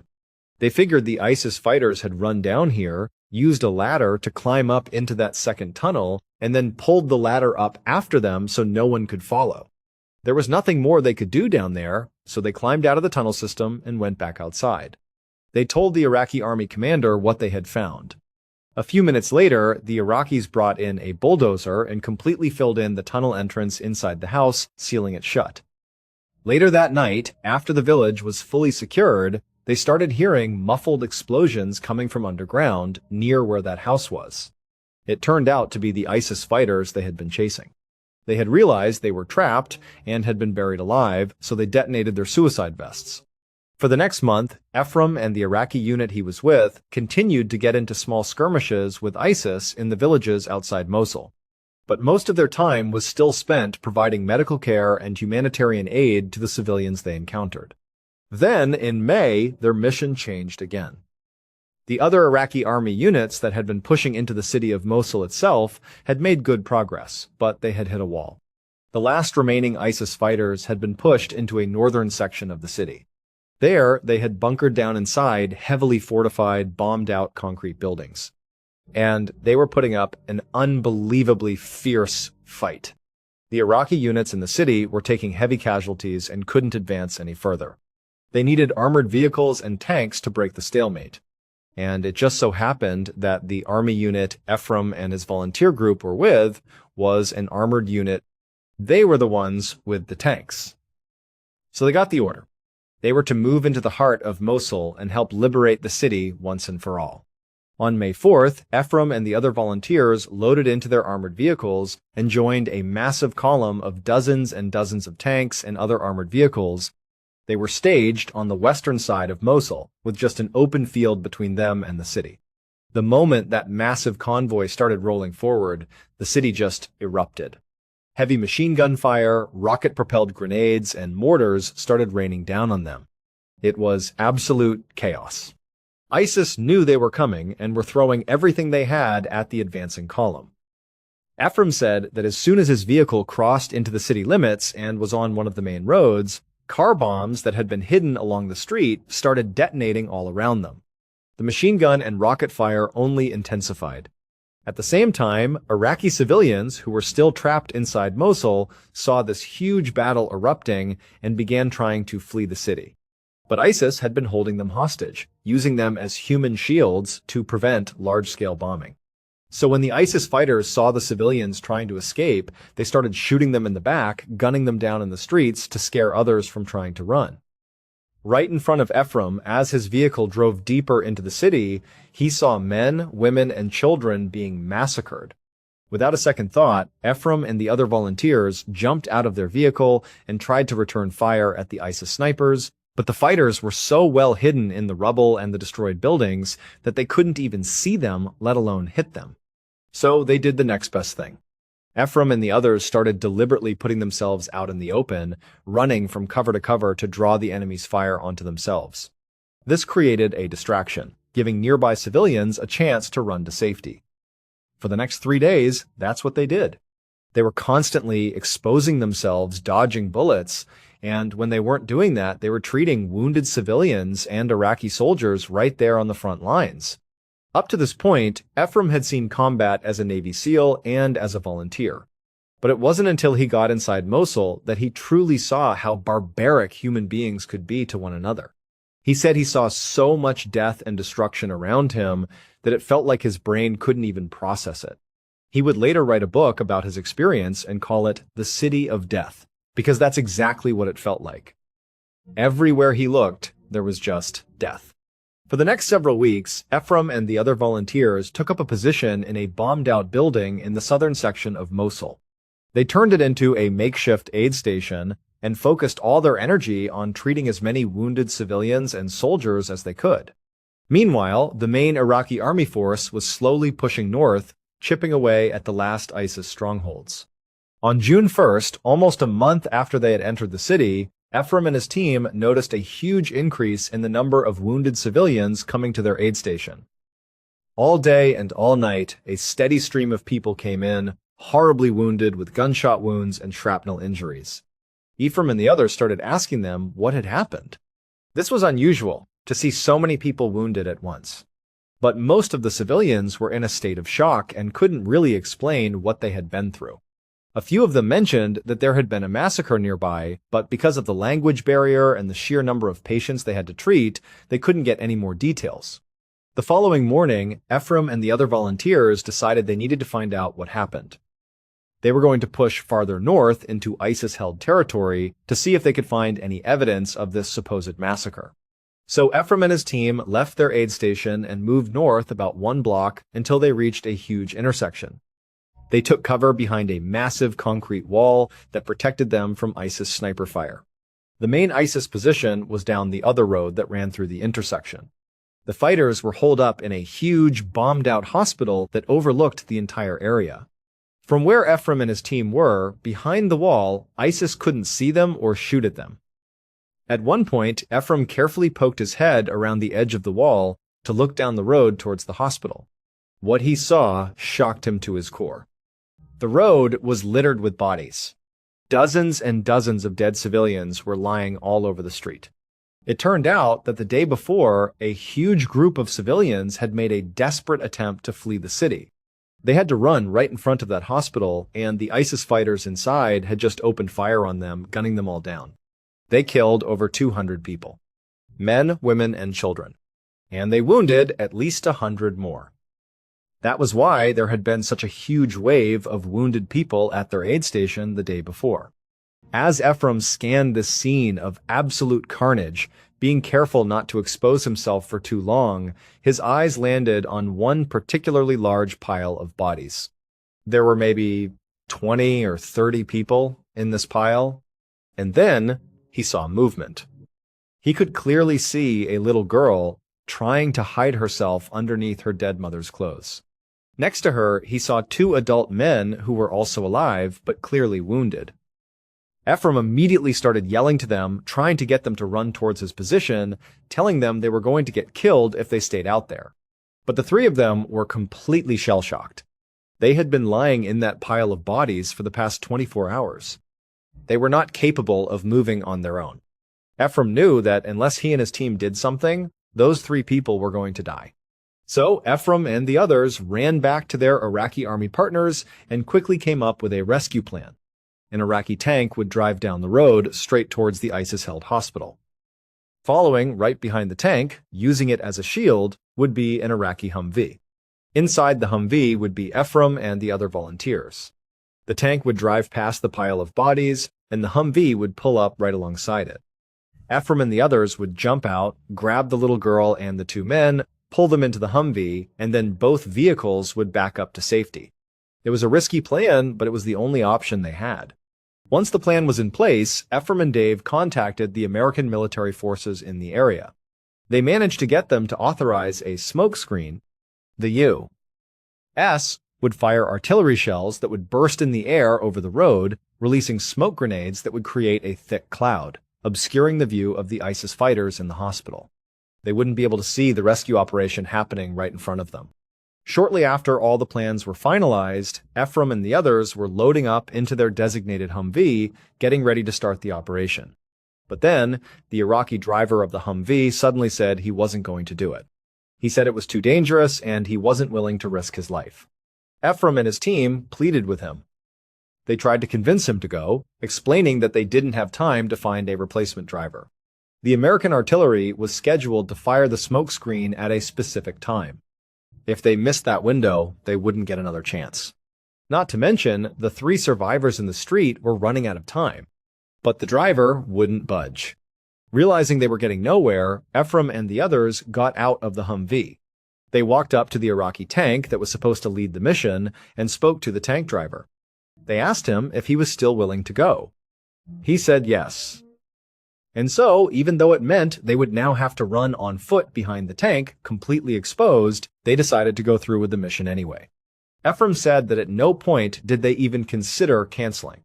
They were so focused on saving those 3 people that they were all prepared to die to do it. The tank driver closed his hatch. Ephraim, Dave, and the other volunteers got in position behind the massive vehicle. The tank lurched forward and turned the corner, facing directly down the road towards the hospital. A few moments later, as planned, the American artillery shells burst overhead and a thick white smoke screen filled the air. As soon as the smoke appeared, ISIS knew something was happening. They just started firing blindly down the road, spraying bullets and rockets into the smoke. Meanwhile, Ephraim and the others were huddled behind the slow-moving tank as rounds impacted all around them. Mortars began to land nearby, shaking the ground. It turned out there were ISIS fighters not just in the hospital ahead of them, but also in buildings off to their side, so they were getting shot at from 2 directions. Ephraim remembers being so terrified as he ran behind that tank that he started to dry heave. He was completely convinced that he was going to die.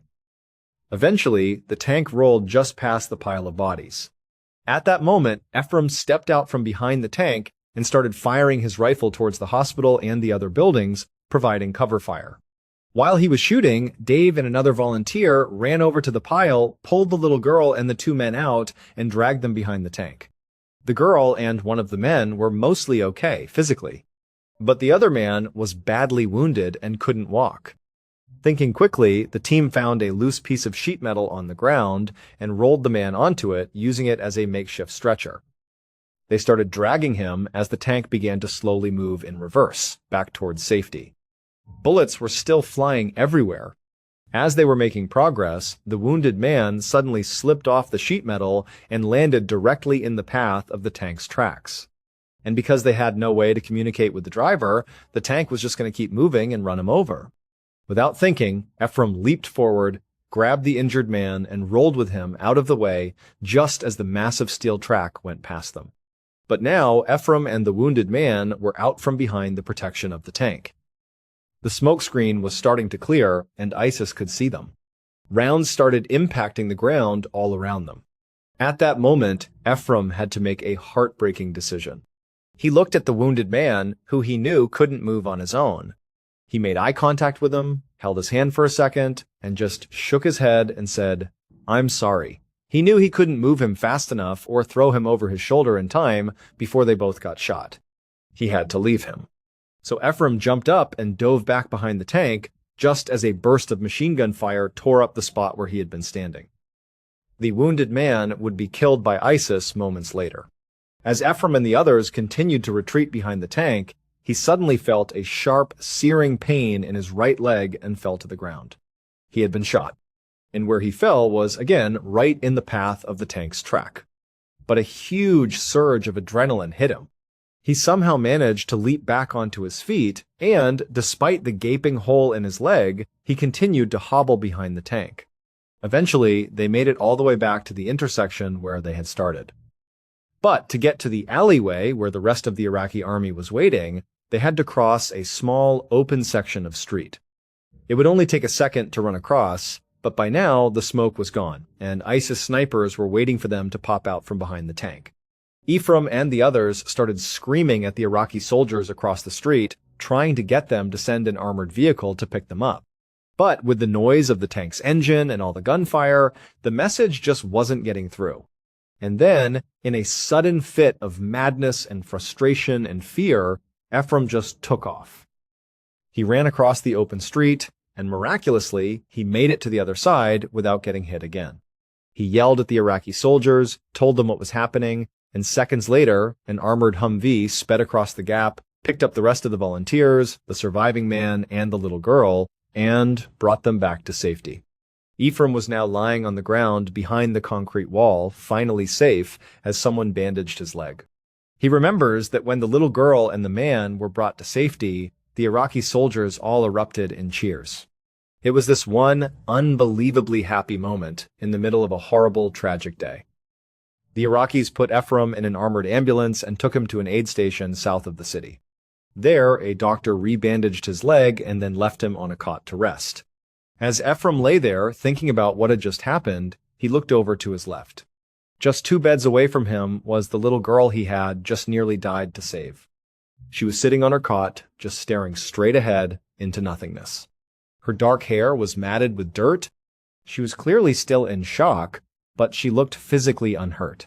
A few minutes later, an Iraqi doctor came over and gave her some food and water, and she ate and drank like she hadn't had anything in days. Ephraim just stared at her. At that moment, she was the most important thing in his life.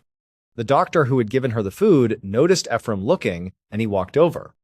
He just smiled and said, "Her name is Demoa. She's 4 years old, and she's going to be just fine." After the doctor walked away, Ephraim pulled his hat down over his face, and he just wept. Ephraim never got a chance to actually speak to Demoa. She was so scared of everyone around her that he decided it was best to just give her space. But he would later find out that she was safely reunited with her surviving family members, and today she is alive and well. After his injury, Ephraim was sent back to the United States to recover. It was only then that he learned that the entire rescue operation had been filmed. A journalist who was there that day documenting ISIS war crimes had seen the rescue happening and had just started recording. After he posted the footage online, it went viral. Before long, major news outlets from all over the world were reaching out to Ephraim and the other volunteers for interviews. This was the story that me and my teammates saw on the news in that office in Virginia back in 2017. That picture of Ephraim standing behind the tank with an AK-47, that was taken moments before he rushed out to provide cover fire for his friends. The gunshot wound to Ephraim's leg ended up being relatively minor as far as gunshot wounds go. The bullet had passed clean through without hitting a major artery or shattering the bone. After a few months of recovery, he was more or less back to full strength. But he didn't take it easy.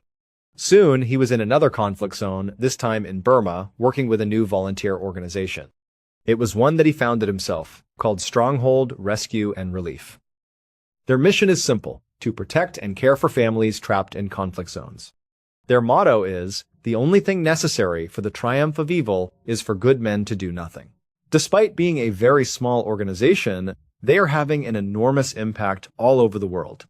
But they rely on donations to keep their operations going. If you're a fan of this channel, please consider supporting them.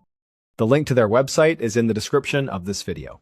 There, you can also see the full, unedited footage of the rescue mission we talked about today. It's truly incredible to watch.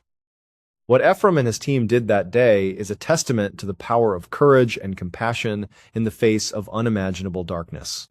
Thank you so much for watching. Let me know what you thought of today's episode in the comments.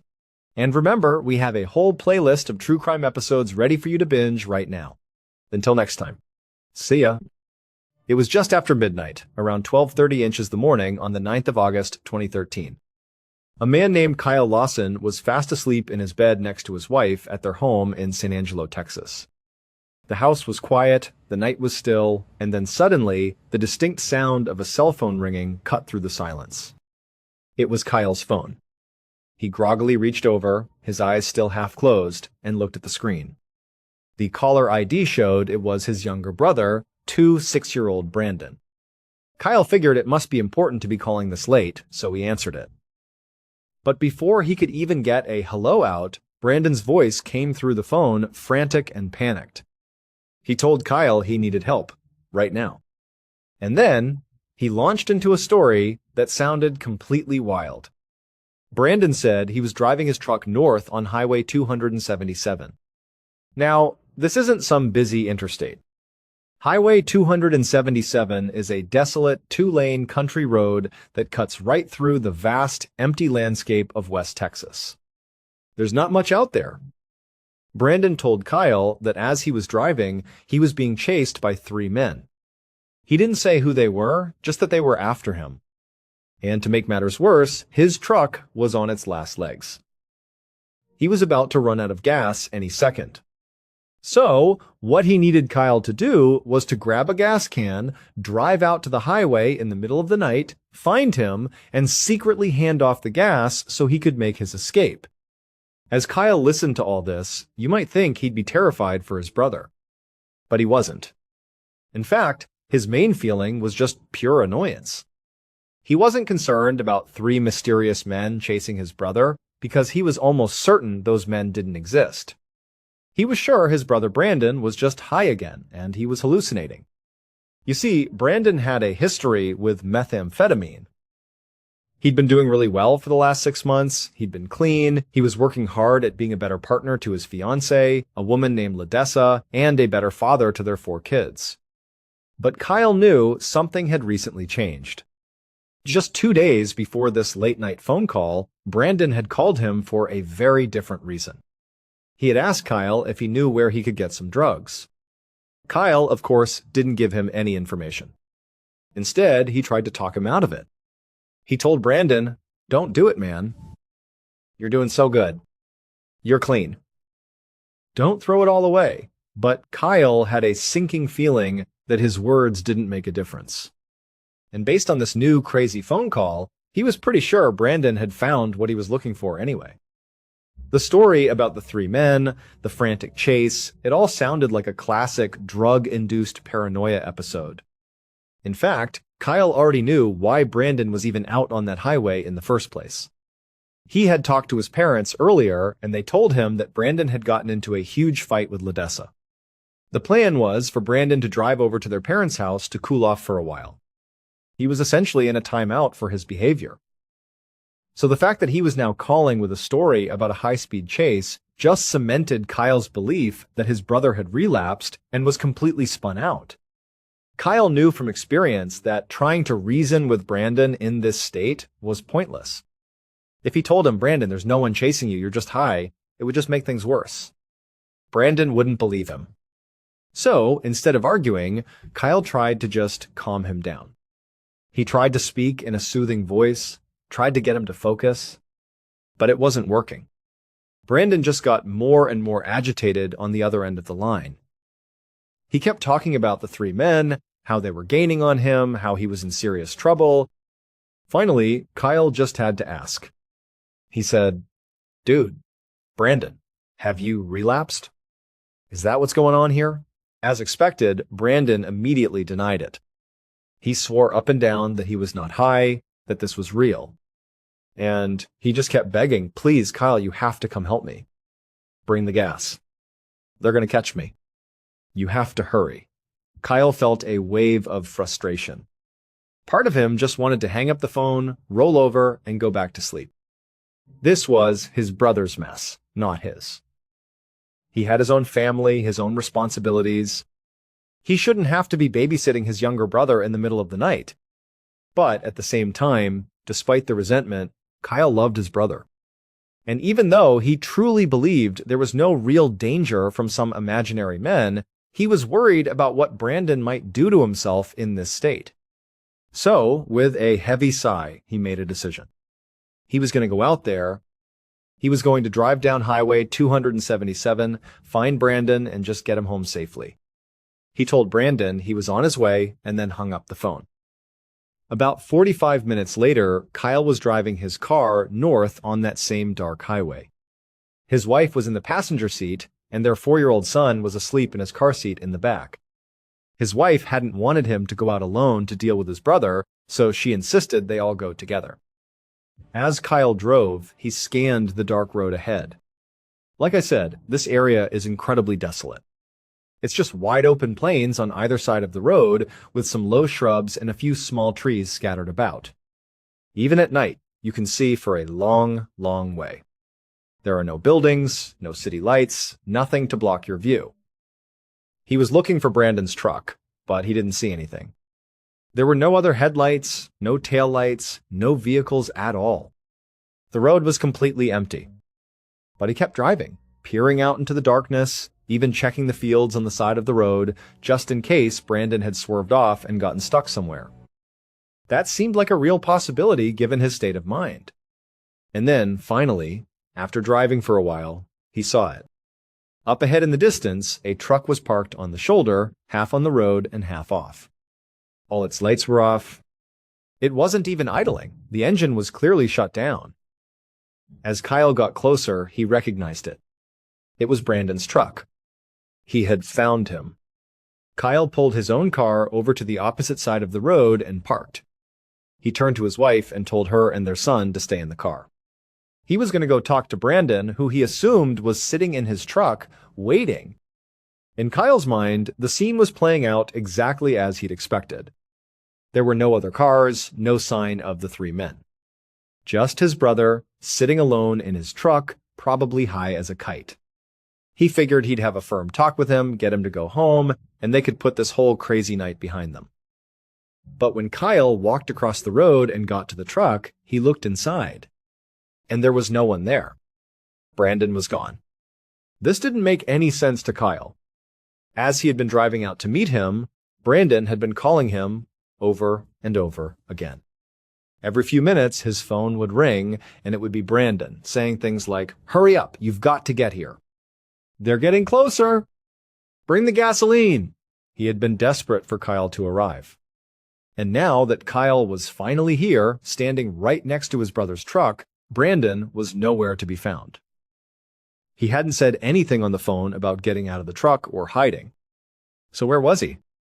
What was going on? Kyle started looking around the vehicle, even checking underneath it, feeling more and more confused. And just then, his phone rang again. It was Brandon. Kyle, now completely fed up, answered the phone. "Brandon, where are you?" he said, his voice sharp with irritation. And Brandon's voice came back. "Bro, I'm right here." Kyle looked around wildly. "No, you're not," he said. "I'm looking right at your truck. You're not here. There's no one here." But just as he said that, Kyle saw a pair of headlights approaching in the distance. A car was coming towards them down the highway. As it got closer, he could see the light bar on the roof. It was a police car. The officer was clearly slowing down, obviously planning to stop and see what was going on. And as this cop car was pulling up, Brandon's voice on the phone said something that sent a chill down Kyle's spine.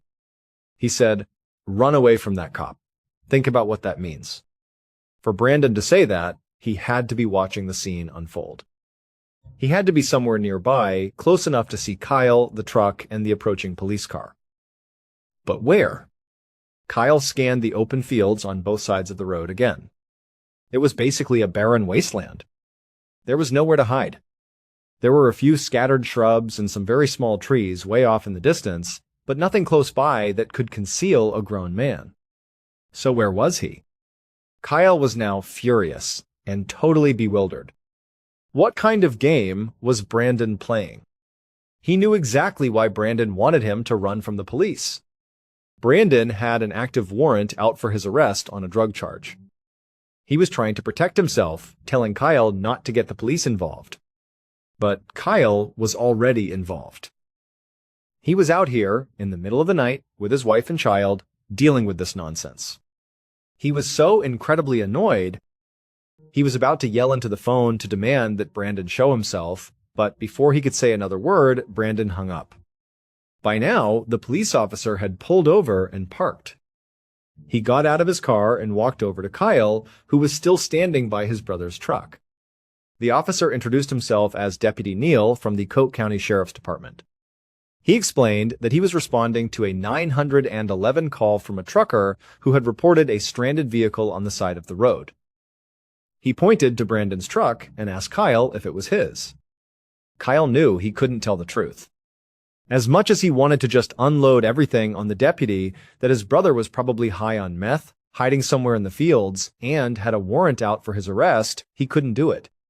He had to protect his brother. So he told a different story. He said, "No, that's my brother's truck. He called me and said he ran out of gas. I think he must have started walking to go find some. He then asked the deputy if it would be okay if he and his family just drove a little farther down the road to look for Brandon. He said he was sure he was fine, but he wanted to find him and give him a ride." Surprisingly, Deputy Neal agreed. He told him that was fine. So Kyle walked back to his car, got in with his wife and son, and started driving farther down the highway away from the scene. As he drove, he kept looking in his rearview mirror. He could see Deputy Neal still parked next to Brandon's empty truck. Once he was far enough down the road that he knew the deputy couldn't see him anymore, Kyle pulled over again. He immediately started calling his brother's phone over and over and over, trying to get him to pick up. But there was no answer. At this point, Kyle had no idea what to do. His brother was out of contact, hiding somewhere in the dark, and he was stuck on the side of a highway with his tired family. They sat there for a while longer, Kyle periodically trying to call Brandon, but every call went straight to voicemail. Eventually, his 4-year-old son started crying in the back seat. It was now almost 0 inches the morning. He was tired, his wife was tired, and Kyle was just completely over it. He thought to himself, "You know what? Brandon is an adult. I tried to help him. I came all the way out here. If he wants to hide in a ditch and not answer his phone, that's his choice. I'm taking my family home." And so that's exactly what he did. He turned the car around and drove back the way he came. As he passed his brother's truck, he saw it was still there. And Deputy Neal was still standing beside it, presumably waiting for the owner to return. Kyle just drove right on by, went home, and they all went to bed. He figured he'd hear from Brandon in the morning with some crazy story to explain everything. He just hoped it would be the end of it. Not long after Kyle drove off, Deputy Neal decided he couldn't just wait there all night. He had done a quick search of Brandon's truck. There was nothing alarming inside. But he did notice that the things a person would normally take with them if they were walking to get gas, like a wallet, keys, or a cell phone, were all missing. This seemed to support the story that Brandon had left on foot. It seemed like a simple case of a guy running out of fuel. So Neal figured he had other calls to get to. It didn't seem like an emergency. He reached into Brandon's truck, turned on the hazard lights so other drivers could see it, then he locked all the doors, got back in his own patrol car, and left. The next morning, around 8 a.m., Deputy Neal drove back out to Highway 277 just to check if Brandon had come back for his truck. But he hadn't. The truck was still sitting there, right where he'd left it, its hazard lights still blinking. Now, Deputy Neal started to feel a bit concerned. It was one thing for the truck to be there for a few hours, but for it to still be there the next morning was strange. Even if Brandon was just walking to get gas, he should have been back by now. All sorts of scenarios started running through his head. Maybe he got hit by a car while walking in the dark. Maybe he got lost wandering in the fields. Or maybe he just decided to abandon the truck and went home some other way. Whatever the case, Neal felt he needed to follow up and make sure Brandon was actually okay. He drove back to the sheriff's department to look up Brandon's contact information. But as soon as he walked in the door, another employee stopped him. They told him that while he was out, the department had received a call from Brandon's fiancée, Ledessa, and the story she told was very different from the one Kyle had given him the night before. According to Ledessa, she and Brandon had been fighting for the past couple of days. On the night he disappeared, he was supposed to be driving to his parents' house to cool off. But he never made it there. And he never came back home to her either. No one had seen or heard from him since he left. Everyone had been calling and texting him, but he wasn't responding. Brandon was officially missing. After hearing this, Deputy Neal was both surprised and pretty angry. It was clear now that Brandon's brother Kyle had been holding back the night before. He had acted like everything was fine, but that was obviously a lie. So the first thing Neil did was go and speak to Kyle and the rest of Brandon's family to get the full story. And it didn't take long for him to realize that they weren't trying to hide some dark secret. They were just trying to protect Brandon, and they honestly didn't realize how serious the situation had become. Now that they knew he was truly missing, they were terrified. They told Neil everything they knew about the drug use, the fight, the paranoid phone call. They begged him to go find him. And that's what Neil did. For the next 4 days, a huge search operation was launched. The search was centered around the spot on Highway 277 where Brandon's truck had been found. They had search teams on foot, canine units, and even helicopters scouring the area. Some of the equipment even had thermal cameras, which could detect body heat from the air. They covered a massive area of that flat, open Texas landscape, but they found absolutely nothing. No sign of Brandon. No footprints, no discarded items, nothing. They also interviewed all the people who owned property in the surrounding area, asking if they had seen a man walking around, or perhaps the 3 men Brandon claimed were chasing him. But no one had seen anything out of the ordinary. It was as if Brandon had just vanished into thin air. After 4 days of finding absolutely no clues, the authorities came to a conclusion. They believed that given Brandon's fight with his fiancée, his active arrest warrant, and the complete lack of any evidence of foul play, he must have fled. They decided he was not in the area because he didn't want to be found. They believed he had run away to start a new life, and searching for him out here was a waste of time. So, they called off the search. It seemed like a pretty open and shut case of a man voluntarily disappearing. That is, until Ledessa came into the station with a piece of information that would change everything. On the 13th of August, 2013, 4 days after Brandon went out subjing, right as the official search was being shut down, Ledessa walked into the Coke County Sheriff's Department. An officer sat down with her, and he could see she was extremely distraught.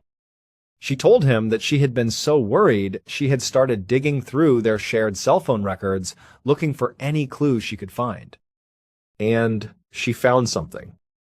She pulled a piece of paper from her purse and handed it to the officer. It was a printed copy of Brandon's call log from the night he disappeared. She pointed to one specific entry. It showed that at 12:50 a.m., in between all the frantic calls he had made to his brother Kyle, Brandon had placed another call. He had called 911. Ledessa told the officer that this terrified her. She explained that Brandon was deeply afraid of the police. He would do anything to avoid them, especially with that active warrant hanging over his head. She knew he had even told his own brother to run from Deputy Neil that night. The only reason, she insisted, that Brandon would ever willingly call 911 is if he believed he was in truly grave, immediate danger. But then, she asked, why would he call for help and then seemingly run away from that help when it arrived? It made no sense at all. This was a complete bombshell for the sheriff's department. Up until that moment, they had believed the 911 call that night came from a passing trucker reporting a stranded vehicle. That was the call that sent Deputy Neil to the scene. No one had any idea that Brandon himself had also called 911. The local 911 dispatch center was small, underfunded, and often overwhelmed. It appeared that in the confusion of that night, Brandon's call had simply slipped through the cracks and was never properly communicated to the responding officers. They had never known about it. But now that they did, they needed to hear that call. They immediately contacted the dispatch center and requested the audio recording. When they got it and played it in the office, they were stunned. First, Brandon's voice on the recording was not the voice of someone who had simply run out of gas. He sounded like he was in absolute terror. He genuinely believed his life was on the line. And second, if you listened very, very closely to the recording, you could hear what sounded like another person's voice in the background on Brandon's end of the line just before the call suddenly cut off. The call went like this. The dispatcher answered, 911 emergency. Brandon's voice, breathless and panicked, said, "Yes, I'm in the middle of a field." A stater just pushed guys over right here going toward Abilene on both sides. The dispatcher, clearly confused, said, "Okay, now run that by me one more time." Brandon replied, but his words were jumbled and hard to understand. It sounded like he said, "We're not talking to him. I accidentally ran into him." The dispatcher, trying to clarify, said, "Ah, you ran into him. Okay." Then Brandon said something chilling. "Got the first guy." The dispatcher then asked, "Do you need an ambulance?"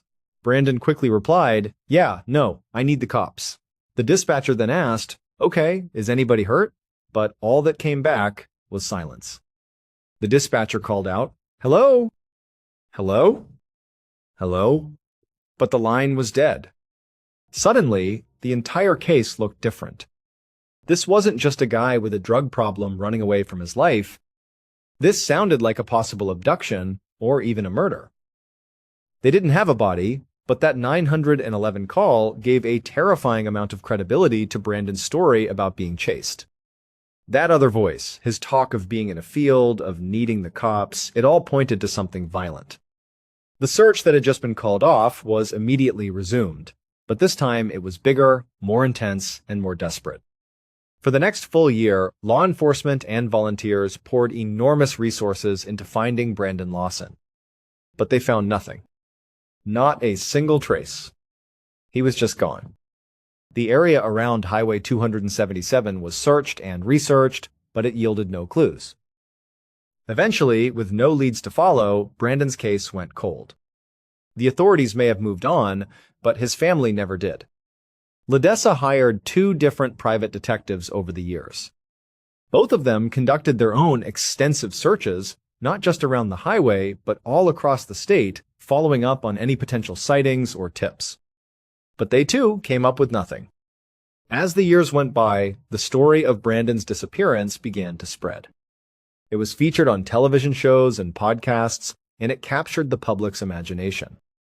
People came up with all sorts of theories. Maybe Brandon really was just hallucinating, wandered off into the vast Texas wilderness, and fell victim to the elements or wild animals. Or maybe his story was true. Maybe those 3 men were real, and they caught up to him that night and did something terrible.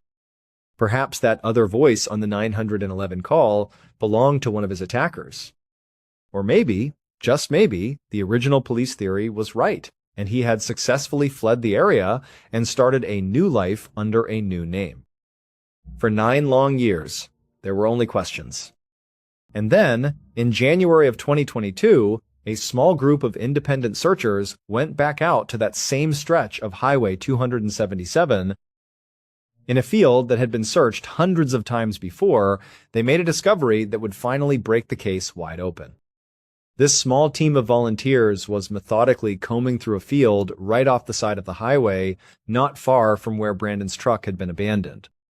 Again, this was an area that had been searched by professionals, by dogs, by helicopters, by hundreds of people over the years. But on this day, as they were walking through the low grass and brush, they saw something. It was an old, tattered pair of shorts, and nearby they found pieces of 2 white sneakers. They knew immediately this could be significant, so they called the sheriff's department. Deputies arrived quickly, secured the area, and began their own careful search. And not far from where the clothes were found, they discovered something else. It was a fragment of a human skull. The remains were sent off for DNA testing, and soon the results came back. The skull fragment belonged to Brandon Lawson. You would think that finding his remains would finally provide some answers, some closure for his family. But in a strange way, it only made the mystery deeper and more baffling. The location where his remains were found was the biggest problem. It was right there, near his truck, in the very heart of the original search area.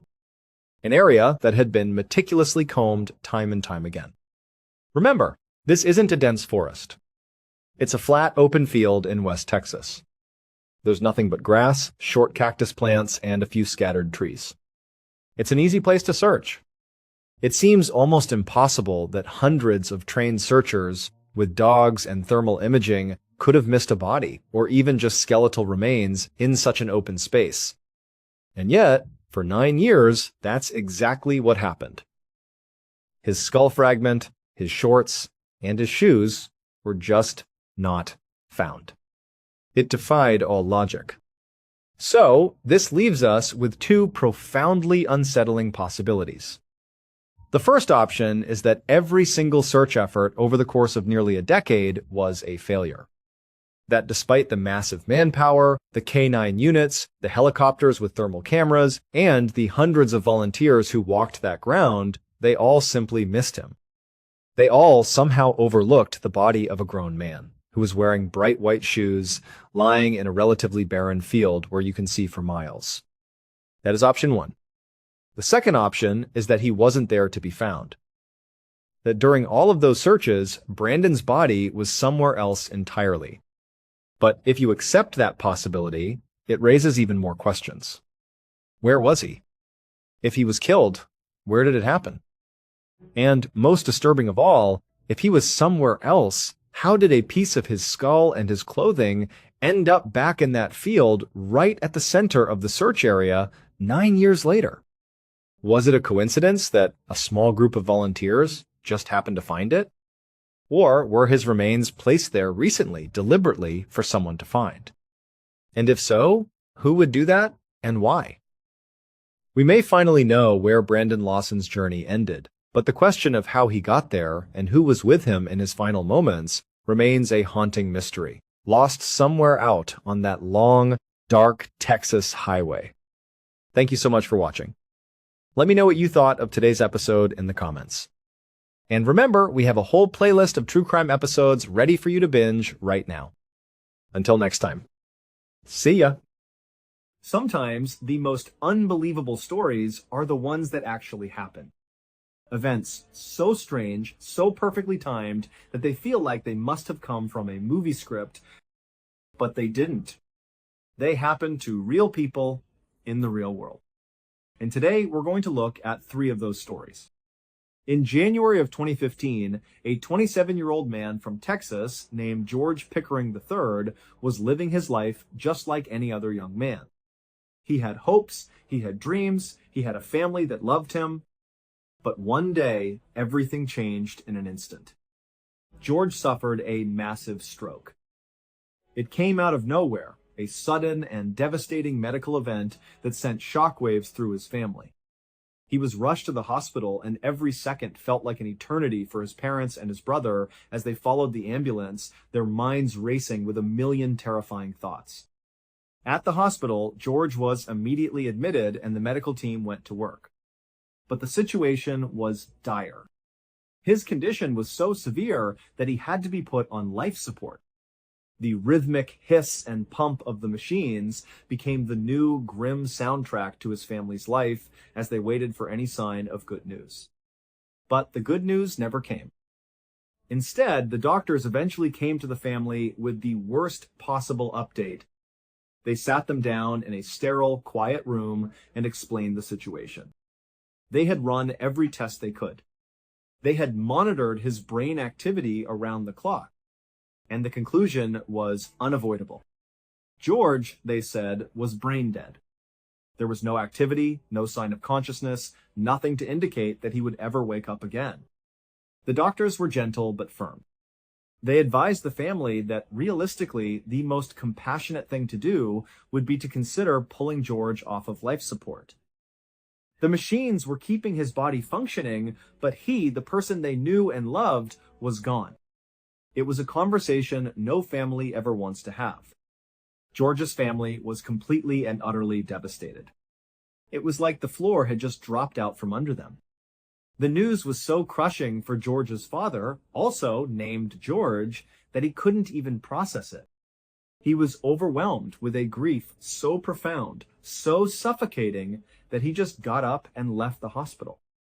He couldn't stand to be in that building, couldn't stand to hear those words one more time. He just needed to get away, to breathe, to try and make sense of a world that no longer made any. In his father's absence, the heavy burden of the decision fell on George's mother and his brother. They were reeling from the news themselves, lost in a fog of sorrow. They talked with the doctors, asking every question they could think of, hoping for a different answer, a sliver of hope. But the medical opinion was unanimous. There was no hope. And so, with the heaviest hearts imaginable, they gave their consent. They told the doctors, yes, we are prepared to pull George off of life support. Once that decision was made, things moved quickly. The hospital staff, following protocol, put George's name on an organ donor list. It was a small, cold comfort, the idea that his tragedy could mean a new chance at life for someone else. While that process began, his mother and brother started the unthinkable task of making funeral plans. They were numb, just going through the motions, trying to navigate this new horrific reality. Later that day, George's father returned to the hospital. He had spent hours trying to come to terms with the news, but he just couldn't. When he walked back into the hospital and found out that his wife and other son had already consented to have George removed from life support, he was furious. It wasn't just grief anymore. It was a deep, burning anger. He refused to believe it.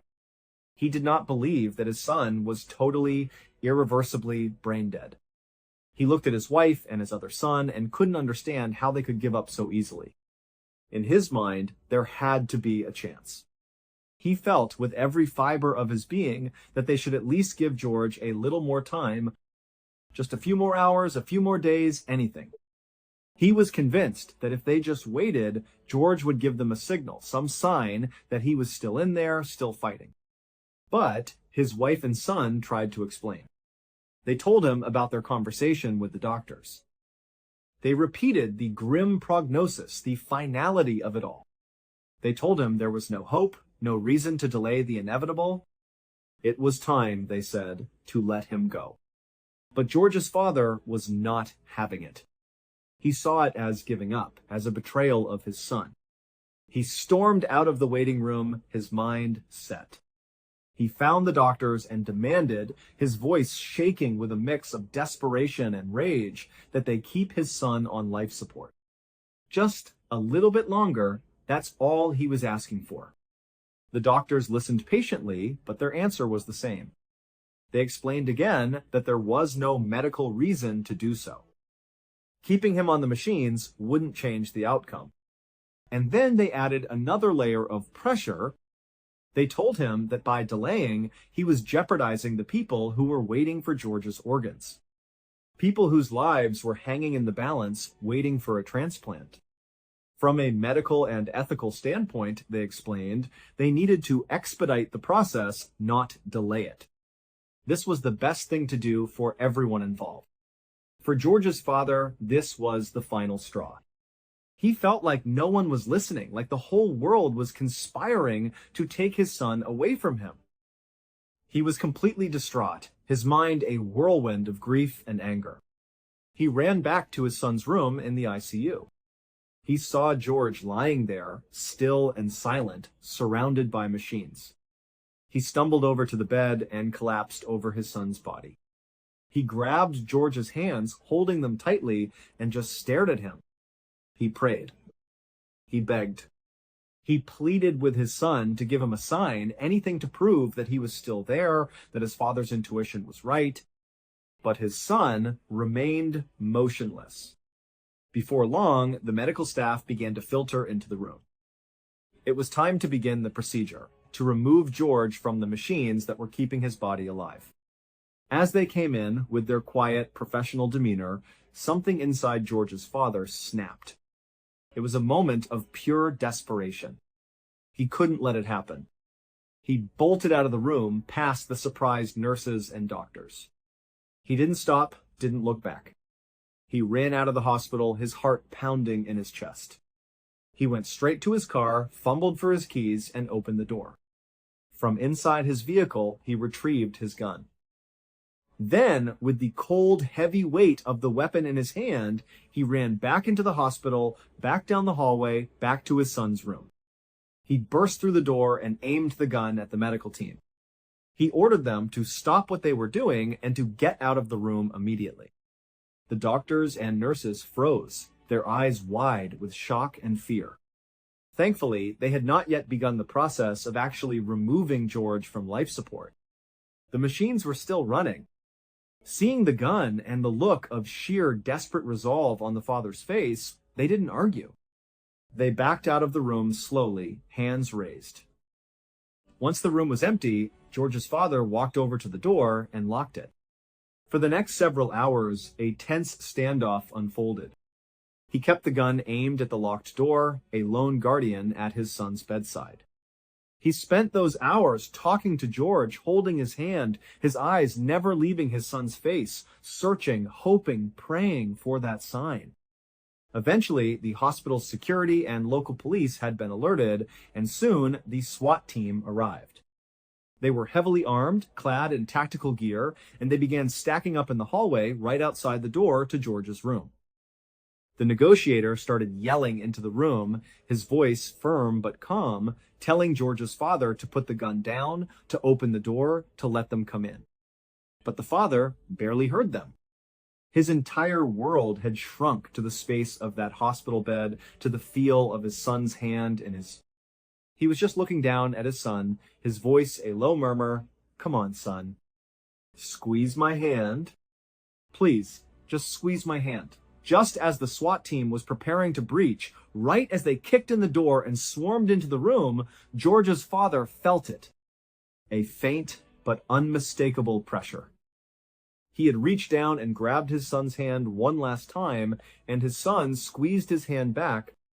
The moment he felt that squeeze, it was as if all the anger, all the tension, all the desperation just drained out of him. He dropped the gun. It clattered to the floor. He immediately surrendered peacefully to the SWAT team. They pushed him to the ground, and as they were detaining him, putting him in handcuffs, George's father wasn't resisting. He was yelling, his voice filled with a triumphant, hysterical relief. He was yelling for the doctors to come back into the room. "My son is okay. He's okay," he shouted. And sure enough, when the doctors cautiously re-entered the room, they saw it too. George was not the same man he was a few hours ago. He was moving his hand. His eyes were open. And most incredibly, he was making eye contact. He was aware. He was there. Over the next few days and weeks, George Pickering III made a totally full recovery. He would later be told the whole story about how his family had agreed to let him go, about how his father had refused.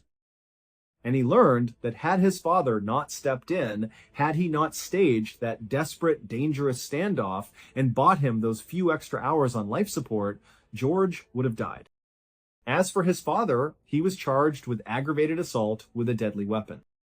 His actions, while born of a father's love, had been a serious crime.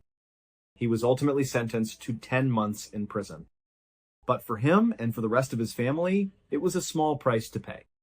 He had saved his son's life. He had trusted his gut, and he had been right. In 1959, in the small town of Lake City, South Carolina, there was a very gifted 9-year-old African-American boy named Ronald McNair. Ronald was one of those kids who just seemed to be good at everything he tried. He excelled in school, he was a talented musician, he was a natural at sports. But for all his varied talents, there was only one thing that truly captured his imagination, that filled him with a sense of wonder and possibility. And that was outer space. The idea of leaving Earth, of floating among the stars and planets, was more fascinating to him than anything else. And so, as a 9-year-old child, he made a very serious, very determined decision. One day, he was going to become an astronaut. The problem was, he had absolutely no idea how to do that. How does a little boy in South Carolina become an astronaut? He figured the first logical step was to learn everything he could. He needed to read about science, about physics, about rockets. He decided he would go to his local library and take out some books on NASA, the famous organization that was sending American heroes into the cosmos. There was, however, a very big issue with his plan. This was 1,959 inches, the deep south. The library in his town, the Lake City Public Library, only served white patrons. It was a segregated library. Ronald knew this.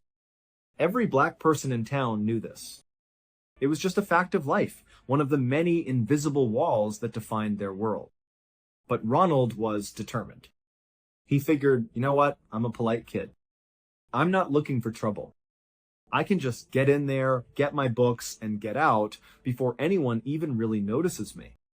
But as soon as he pushed open the heavy wooden door and stepped inside, he knew he was wrong. The library went quiet.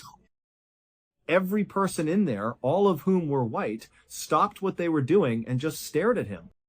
Ronald could feel their eyes on him, a mixture of surprise and disapproval.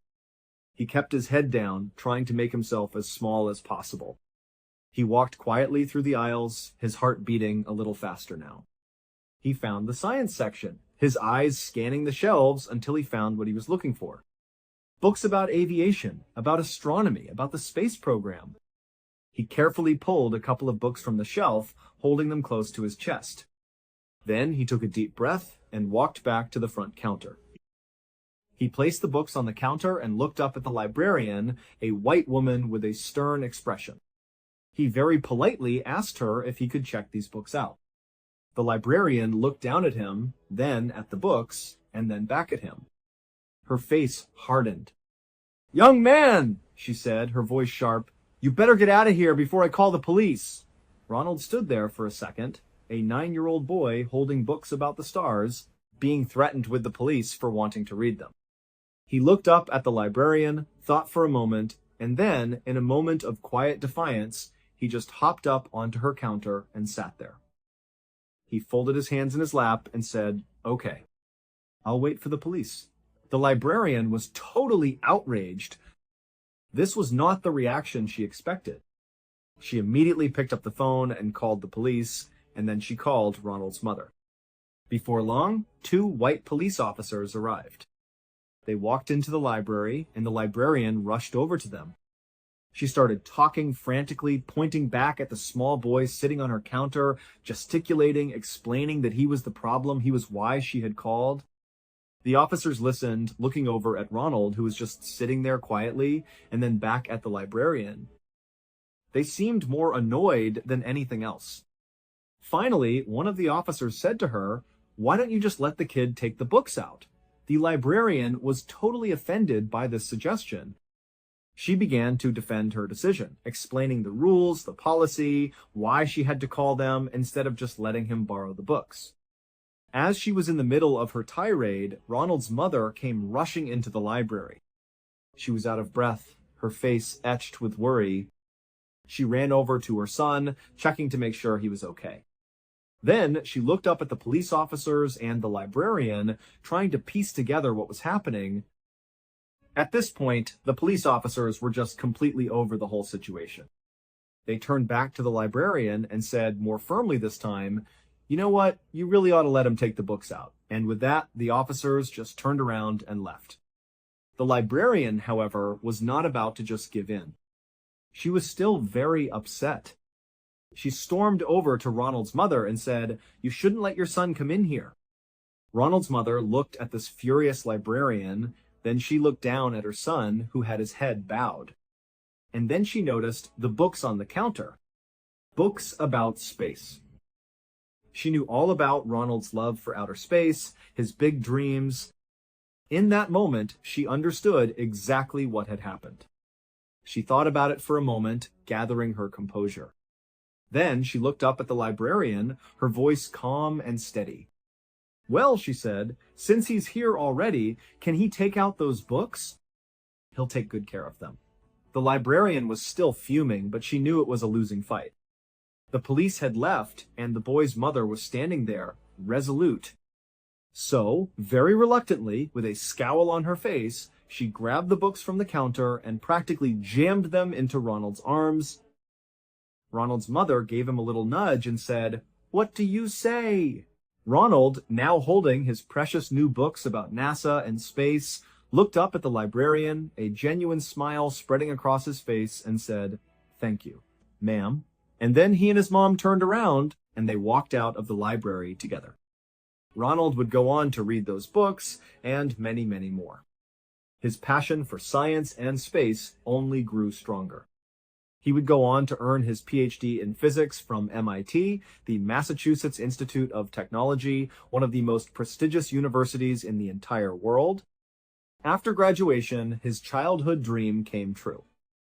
He was selected by NASA to become an astronaut. In 1984, Ronald McNair went into outer space. He was the second African American to ever do so. And while he was in orbit circling the Earth, it's said that he played his saxophone for his crewmates, a moment of pure beauty and artistry high above the world that had once tried to deny him a library book. Then, in 1986, Ronald was chosen again for another mission to outer space. He was assigned to the crew of the Space Shuttle Challenger. But tragically, 73 seconds after takeoff, the shuttle exploded in the sky, killing Ronald and the 6 other astronauts on board. It was a national tragedy, a moment of profound loss for the country and the world. Following his death, a powerful and symbolic change took place back in his hometown of Lake City, South Carolina. The very same library that had once tried to turn him away because of the color of his skin officially renamed itself. It became the Ronald E. McNair Life History Center, a permanent tribute to the little boy who refused to be told no, who sat on a counter and waited for the police because all he wanted to do was read about the stars he would one day visit. The United States formally entered the Second World War in December of 1941 after the surprise attack on Pearl Harbor in Hawaii by the Japanese military.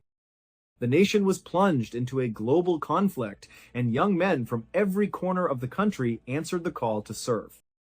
About 6 months after the war began for America, a 21-year-old native of Alabama named Henry Irwin made the decision to join the Army Reserve. For nearly 2 years after that, Henry went through extensive and rigorous military training. He was eventually made into a radio operator and was assigned to the crew of a B-29 bomber. A B-29 Superfortress was a marvel of modern engineering at the time. It was this huge, powerful aircraft, a flying fortress whose sole purpose was to fly long distances and drop massive payloads of bombs on enemy targets. In February of 1945, as the war in the Pacific was reaching its brutal climax, Henry and his B-29 bomber unit were sent to the Pacific Theater. Their mission was clear and dangerous: drop bombs on the Japanese. 2 months after arriving, in April of 1945, Henry's B-29 was given a particularly important task. They were assigned to be the lead bomber in a group attack on a Japanese chemical facility. The target was located about 125 miles north of Tokyo. It was a high-stakes mission. Aside from his primary job of operating the radio inside the B-29, Henry had another crucial role when their plane was designated as the lead attacker. His job was to organize the other planes in the attack formation. The way he would do this was by dropping a series of phosphorus smoke bombs out of his plane. The idea was that these bombs would fall to the ground, and once they did, they would release a thick cloud of white smoke. Henry would then get on his radio and communicate with the other pilots in their squadron.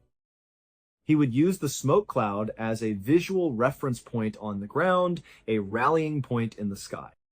He would basically tell them to organize themselves in relation to the smoke, flying to specific positions to create the perfect formation for their bombing run. Once all the pilots were properly organized, they would proceed to their target and commence the attack. On this particular mission, Henry was in his usual position inside the plane, right behind the front turret gun, which was located towards the front of the aircraft. The flight was tense, as all combat missions were. At a certain point, his pilot's voice crackled over the intercom, telling him it was time. "Start dropping the smoke bombs," he ordered. Henry did as he was told. He reached over and pulled a lever, which opened up a chute on the bottom of the plane. A series of smoke bombs began tumbling out of it, falling towards the earth below. Now, these weren't simple smoke grenades. As soon as he pulled that lever, all of the smoke bombs in that chute were ignited. They were on a timed fuse. They were designed to tumble out of the plane, and then, just before hitting the ground, they would ignite a chemical reaction inside them, and thick white smoke would start billowing out. But on this day, something went terribly wrong. After Henry pulled the lever, a couple of the smoke bombs fell out of the chute as planned. But one of them, for some reason, didn't fall cleanly. It got turned around as it tumbled down the chute, caught itself on the lip of the opening, and then bounced back up, back into the plane. It shot back into the cabin and struck Henry square in the face. The impact shattered his nose, and then, in that same instant, the bomb's fuse timer ran out and it ignited. The bomb erupted in a blaze of white-hot phosphorus. It literally lit Henry's face on fire. The chemical fire instantly blinded him. Now, smoke bombs aren't considered lethal devices in the way that high explosive bombs are. They don't explode with a massive concussive force. But make no mistake, you would not want to be anywhere near a military-grade smoke bomb when it went off. In order for it to emit that very thick, long-lasting smoke, the bomb ignites a chemical fire within itself that burns at an extremely high temperature. So when this smoke bomb came back inside the plane and went off right in front of Henry, those burning chemicals sprayed all over his face and his flight suit. That's why he caught on fire. And if that wasn't bad enough, the bomb also did exactly what it was designed to do. It filled the entire front of the plane completely with thick, choking smoke, making it impossible for the pilots to see anything. They were flying blind. Despite his face burning, his nose shattered, and being unable to see, all Henry could think about was one thing. If he didn't get this smoke bomb off the plane in the next few seconds, they were all going to crash and die. The pilots couldn't see the controls, they couldn't see the horizon. The plane was in grave danger. So, instead of trying to put out the flames that were consuming his own body, Henry began feeling around on the floor for the smoke bomb, which was now essentially a white-hot fireball rolling around on the metal deck. When his burned hands finally found it, he did something incredible. He pulled the searingly hot device into his chest, trying to smother it as best he could against his body, absorbing the intense heat.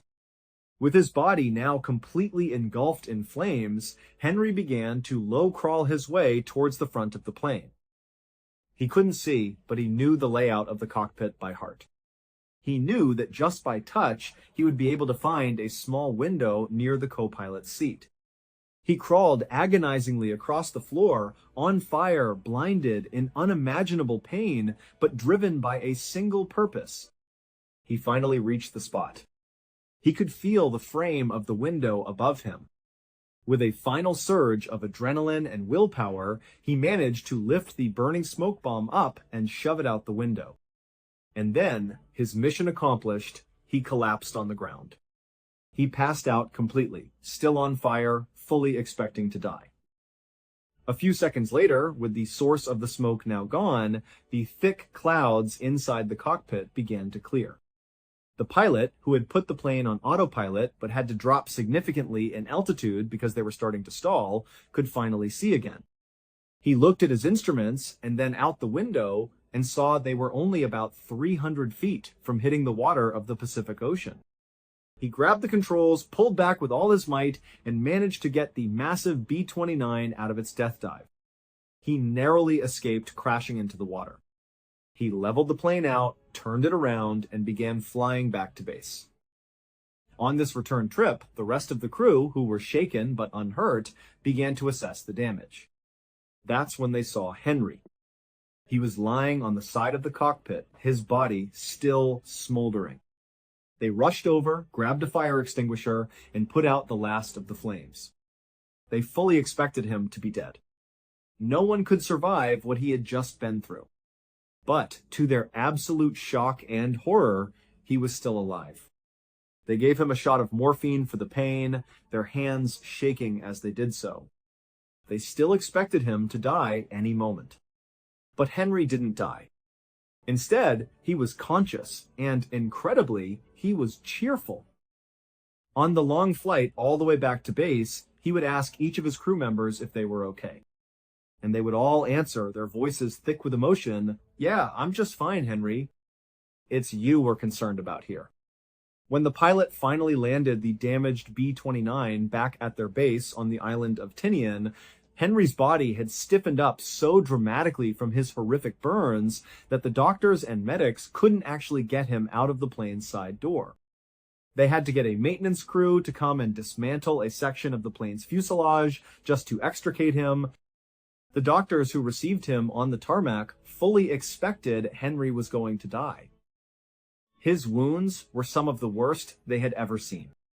But since he hadn't died yet, they resolved to do everything in their power to try and save him. They put him through dozens of grueling surgeries.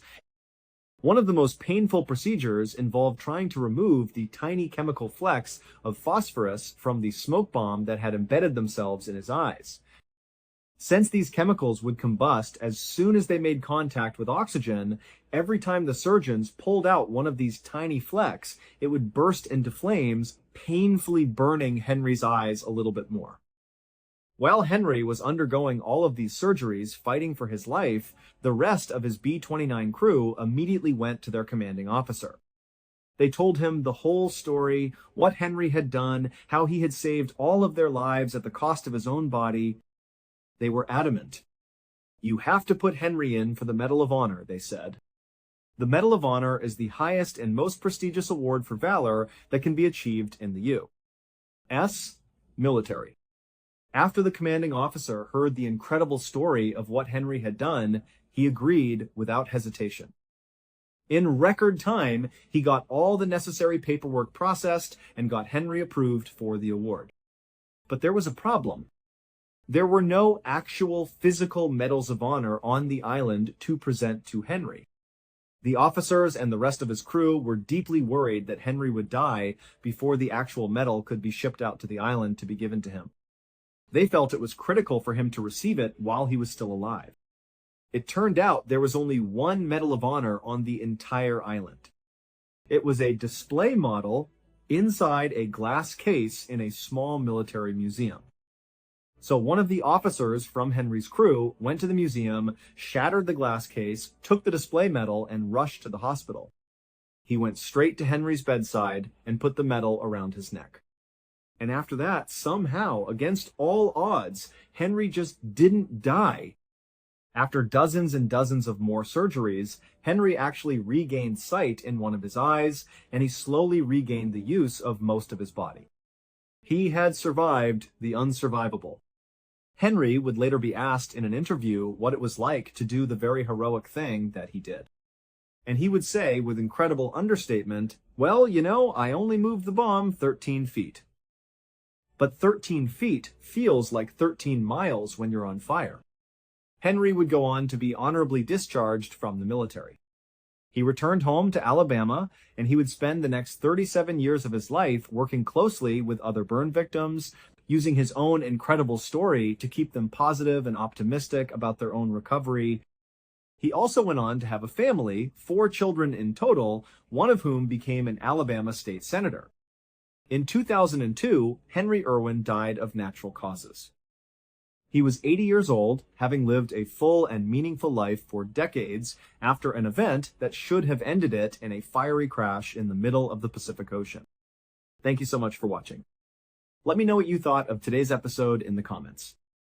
And remember, we have a whole playlist of true crime episodes ready for you to binge right now. Until next time, see ya. We often like to believe that we have a firm grip on the boundaries of our daily lives. We wake up, we follow our routines, and we go to sleep, confident that the world behaves according to a strict set of logical rules.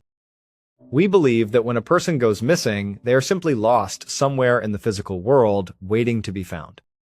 We believe that when someone passes away, that is the absolute, definitive end of their story, and their physical body is nothing more than a vessel that has run its course. But today, we are going to look at 2 incredibly strange cases from East Asia, where those very rules of reality seem to bend, shatter, and completely rewrite themselves. The first case takes us to a beautiful but deeply mysterious mountain forest in mainland China in the year 2020, where a woman went on a simple morning walk and stepped directly into a complete blank spot in time. The second case takes us back to a rural village in Taiwan in 1959, where a family had to face a reality so bizarre that even the national government had to launch an official investigation.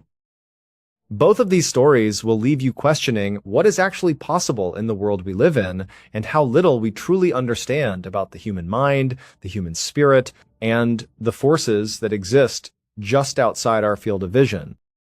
To understand our first story, we have to go to a small, quiet village nestled at the foot of a massive mountain range in mainland China. In this village, there lived a 39-year-old woman named Fei. Fei was a very gentle, quiet, and simple person who had lived in this exact village her entire life. She was a familiar face to everyone, but she was also someone who kept to herself.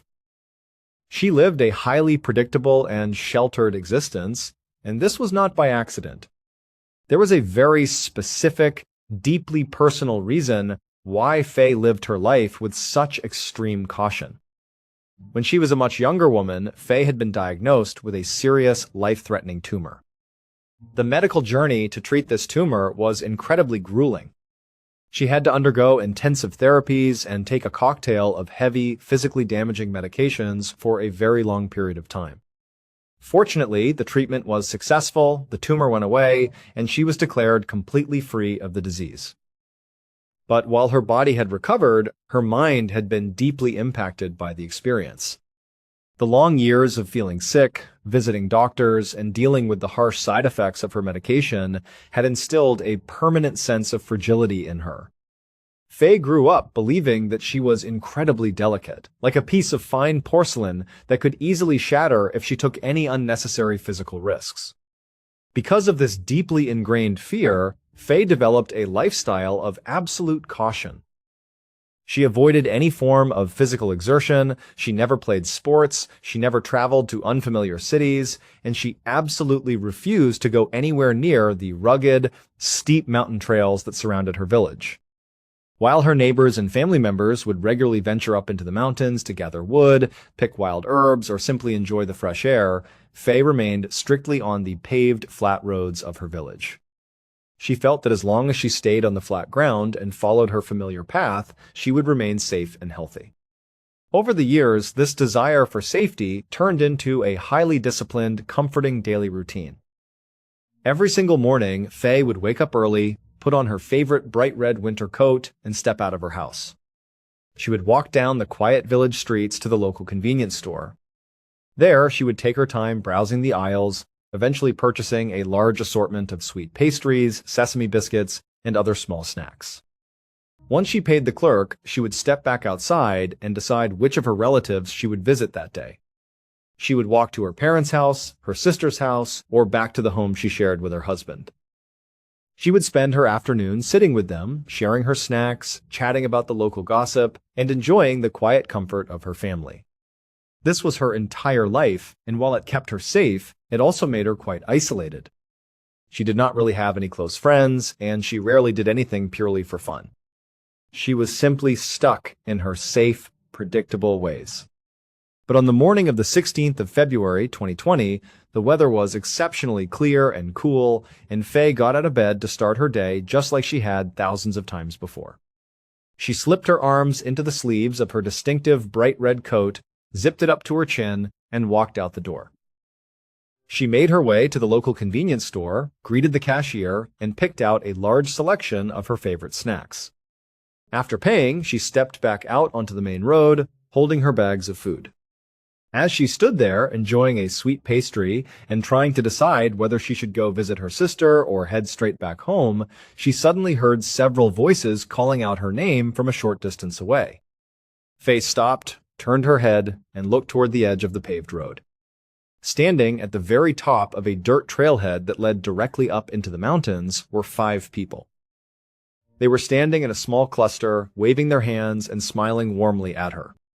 Fei recognized them as fellow villagers, people she had seen around the neighborhood for years. She could see that they were dressed in sturdy clothing and appeared to be preparing for a hike. The dirt path where they were standing was the entrance to a famous local trail that led up into a massive, dense forest on the mountainside. This forest was incredibly beautiful, filled with towering pine trees, steep rocky cliffs, and pristine natural waterways. It was known locally as the 18 Ponds of the Dragon King. This name came from the fact that there were literally 18 beautiful, natural pools of mountain water scattered throughout the dense woods, fed by rushing streams and spectacular waterfalls. The village where Fei lived sat right at the base of this mountain, and its Chinese name even translated directly to Dragon King. Despite living her entire life next to this breathtaking natural wonder, Fei had never once set foot on that trail. She had heard her family members and neighbors describe how magnificent the waterfalls were and how peaceful the air felt up among the ponds, but her fear of getting hurt or falling ill had always kept her away. It was simply too risky for someone who viewed herself as frail. But on this particular morning, as the 5 villagers called out her name and waved, something unexpected happened inside of Fei. They called out to her saying, "Hey, Fei, come over here, come join us." They told her they were heading up to the 18 Ponds of the Dragon King for a beautiful morning hike, and they wanted her to come along with them. They told her it was a perfect day for a walk, that the mountain air would do her good, and that she should finally experience the beauty of the forest for herself. Normally, Fei would have immediately declined the invitation, made a polite excuse, and hurried back to her safe, predictable routine. But as she stood there looking at their friendly, inviting faces and feeling the warmth of the morning sun, she felt a sudden, unfamiliar spark of excitement. She thought about how repetitive her life had become, how she did the exact same thing every single day, and how she had never once allowed herself to experience the incredible natural beauty that lay just outside her door. She looked at the 5 people and thought to herself that they seemed very competent, kind, and responsible. Surely, if she was hiking with a group of trustworthy neighbors, nothing bad could possibly happen to her. It felt like a perfectly safe, once-in-a-lifetime opportunity to finally step out of her comfort zone and do something adventurous. And so, acting on a rare impulse, Fei walked over to the group and told them that she would love to join them. The 5 villagers were absolutely thrilled to have her along, and together, the 6 of them began their hike up the dirt trail. As they walked deeper and deeper into the forest, Fei was completely captivated by what she saw. The landscape was even more stunning than she had ever imagined from her distant view at the bottom. The towering trees filtered the bright sunlight, casting beautiful dancing shadows on the forest floor, and the air smelled incredibly fresh, filled with the scent of pine and damp earth. Fei felt a deep, overwhelming sense of joy and liberation. For the first time in her life, she was experiencing the natural majesty of her home, and she felt completely alive. The 5 companions were wonderful hiking partners. They chatted amiably, asking Fei about her life and sharing stories of their own. Fei opened up to them, talking about her childhood, her past health struggles, and how much this walk meant to her. The conversation flowed easily, and the miles seemed to fly by as they climbed higher up the mountain. Eventually, the trail led them deep into the heart of the forest, where they reached one of the largest and most beautiful ponds in the entire area. It was a truly magical spot. The trees cleared, allowing the warm, bright sunlight to pour down on a pristine, emerald-green pool of water. A gentle waterfall cascaded down a rocky cliff face, feeding into the pond with a soothing, rushing sound. The group decided that this was the perfect place to stop and rest. They all took a seat right on the rocky shore of the pond, and Fei's companions began to unpack some food. Fei opened up the bags of snacks she had purchased at the convenience store that morning, and together they enjoyed a wonderful picnic in the warm sunlight. Fei sat there, listening to the sound of the waterfall, eating her snacks, and feeling an incredible sense of peace. She thought to herself that this was easily the best day of her entire life, and she was so glad she had ignored her fears. But as she sat there enjoying the beautiful scene, she suddenly began to feel an intense, overwhelming wave of fatigue. At first, she tried to dismiss it, thinking that it was only natural for her to be tired. After all, she was not used to physical exertion, and she had just hiked several miles up a steep mountain trail. But the fatigue she was feeling was unlike anything she had ever experienced. It was not just a pleasant sleepiness, it was a heavy, suffocating weight that seemed to pull at her entire body. Her eyes felt incredibly heavy, and she struggled to keep them open. She felt herself slumping backward against the flat rock she was sitting on, her muscles completely losing their strength. She looked over at her 5 companions, hoping to ask them for help or tell them how tired she was. But they were still sitting nearby, eating and talking amongst themselves, seemingly oblivious to her condition. They were not looking at her, and their voices began to sound distant and muffled, as if they were speaking through water. Faye's vision began to blur, and the sunlight reflecting off the pond turned into a hazy, shimmering mist. She tried to fight the urge to sleep, but her body simply refused to cooperate. Her eyelids closed, her head came down onto the cool stone, and she drifted off into a deep, dreamless sleep. When Faye finally opened her eyes again, she was still lying in the exact same spot on the rocky shore of the pond. But the warm, bright sunlight was completely gone. The forest was shrouded in pitch-black darkness. The only light came from the cold, pale moon hanging high above the clearing. Faye blinked, trying to clear the heavy fog from her brain, and she slowly sat up. She looked around, expecting to see her companions sleeping nearby or sitting around a campfire. But there was no one there. The shore of the pool was completely empty. The 5 people who had been so kind and attentive to her had vanished without a trace. Faye's heart began to race as a cold dread washed over her. She called out their names, her voice trembling in the dark, but there was no response. The only sounds in the forest were the rushing of the waterfall, the rustling of leaves in the night wind, and the eerie chirping of nocturnal insects. She looked toward the dense tree line, but it was nothing but a wall of black shadows. She could not comprehend how her new friends could have abandoned her like this. They knew she was frail, they knew she had never been up here before, and they knew she did not have a flashlight or any supplies. It made absolutely no sense. Why would they leave her alone in the middle of the wilderness at night? As she sat there shivering in her red coat, her mind began to spiral into absolute panic. She started to think that perhaps this entire day had been a carefully planned trap. Maybe those 5 people had intentionally targeted her, lured her up into the isolated mountains, and slipped something into her food or drink to make her fall asleep. She wondered if they were still out there in the dark, hiding in the shadows, waiting for her to wake up so they could hurt her. The beautiful, majestic forest that had filled her with such joy just hours before now felt incredibly hostile, dangerous, and terrifying. She realized that she was in extreme danger and that she had to get out of there immediately. Faye scrambled to her feet, but her legs were incredibly weak and shaky. She felt a deep, hollow emptiness in her stomach, and her head was spinning. But the adrenaline coursing through her veins pushed her forward. She turned toward the dark path that had brought them to the pond. In the daytime, the path had been clear and easy to follow, but now, under the canopy of trees, it was pitch black. She could not see her own hands in front of her face. Taking a deep breath, she stepped into the shadows, embarking on a desperate attempt to find her way back down the mountain. What followed was a living nightmare. Faye stumbled through the pitch-black woods, completely disoriented. She kept losing the trail, stepping off the path and into thick brush and thorny bushes. She tripped over exposed roots and rocks, falling repeatedly and scraping her hands and knees. Every shadow looked like a person waiting to grab her, and every snap of a twig in the distance made her freeze in terror. She was convinced that someone was following her, playing a cruel game of cat and mouse. She walked and crawled for what felt like hours, losing all sense of direction. She was hopelessly lost, terrified, and utterly exhausted. Eventually, as she was stumbling through a particularly dense patch of trees, she came across a small flowing stream.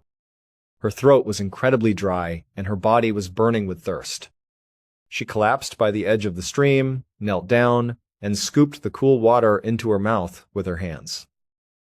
As she sat there, catching her breath and shivering from the cold night air, she noticed that the sky above the tree line was beginning to turn from black to a soft, pale gray.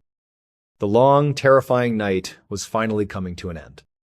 As the morning sun began to rise, casting its light through the trees, Faye looked around and realized where she was. To her immense relief, the daylight revealed a clear, well-trodden path just a few yards away from the stream. As she looked down the path, she saw that it wound its way down the side of the mountain, and in the distance she could see the familiar rooftops of her village. She was going to make it. She was going to survive. Faye mustered all of her remaining strength and began her descent down the mountain. As she got closer to the bottom, she looked ahead and saw a large group of people gathered at the trailhead. There were dozens of them, standing together and talking animatedly. Faye felt a massive surge of relief. She assumed that her family had realized she was missing and had organized a search party to come look for her. She began to wave her arms and call out to them, shouting that she was okay and that she was coming down. Some of the people in the crowd heard her voice and looked up the trail. They saw a figure in a bright red coat walking toward them. But instead of cheering or running up to greet her, the crowd fell completely silent. They stood there, frozen, staring up at her with expressions of absolute shock and disbelief. Faye found their reaction very strange, but she was too tired to think much of it. She kept walking, and as she got closer, she recognized many of her friends, neighbors, and family members. Among the crowd was her sister. Faye waved directly at her sister and called out to her, telling her not to worry. Her sister stepped forward, her face pale, and walked toward Faye with hesitant, trembling steps. When they finally reached each other, they fell into a tight embrace. Faye's sister was crying, her body shaking with emotion. Faye held her tight and apologized for causing so much worry. She explained that she had gone for a walk with 5 nice villagers, but she had accidentally fallen asleep at the pond and got lost in the dark. She told her sister that she was incredibly sorry for being so careless, but she was back now and everything was going to be fine. But as Faye spoke, her sister pulled back and stared at her, her eyes wide with a mixture of confusion and terror. She looked at Faye's gaunt face and her extremely loose clothing. She shook her head and told Faye that what she was saying was impossible. Faye's sister looked her in the eyes and whispered that Faye had not been gone for just one night. She had been missing for 17 days. Faye did not have time to process this shocking revelation because her body finally gave out and she was rushed to the nearest hospital. The medical staff who examined her were absolutely horrified by her physical condition. During the 17 days she had been missing, Faye had lost a staggering 60 pounds. She was severely malnourished, dangerously dehydrated, and her body was on the verge of complete organ failure. The doctors were baffled as to how she was still standing, let alone how she had managed to walk down the mountain on her own. To lose that much weight and survive in the wilderness without food or proper shelter for nearly 3 weeks was a medical miracle. As Faye lay in her hospital bed, slowly recovering, her family and local authorities began to piece together what had happened during her absence. The police showed her security footage from the morning of the 16th of February 2020. Because she was wearing her highly distinctive bright red coat, she was very easy to spot. The footage showed her walking past the convenience store and heading straight toward the trailhead of the 18 ponds of the Dragon King. But as Faye watched the video, she gasped. The footage clearly showed her walking up the trail entirely by herself. There were no 5 people walking with her.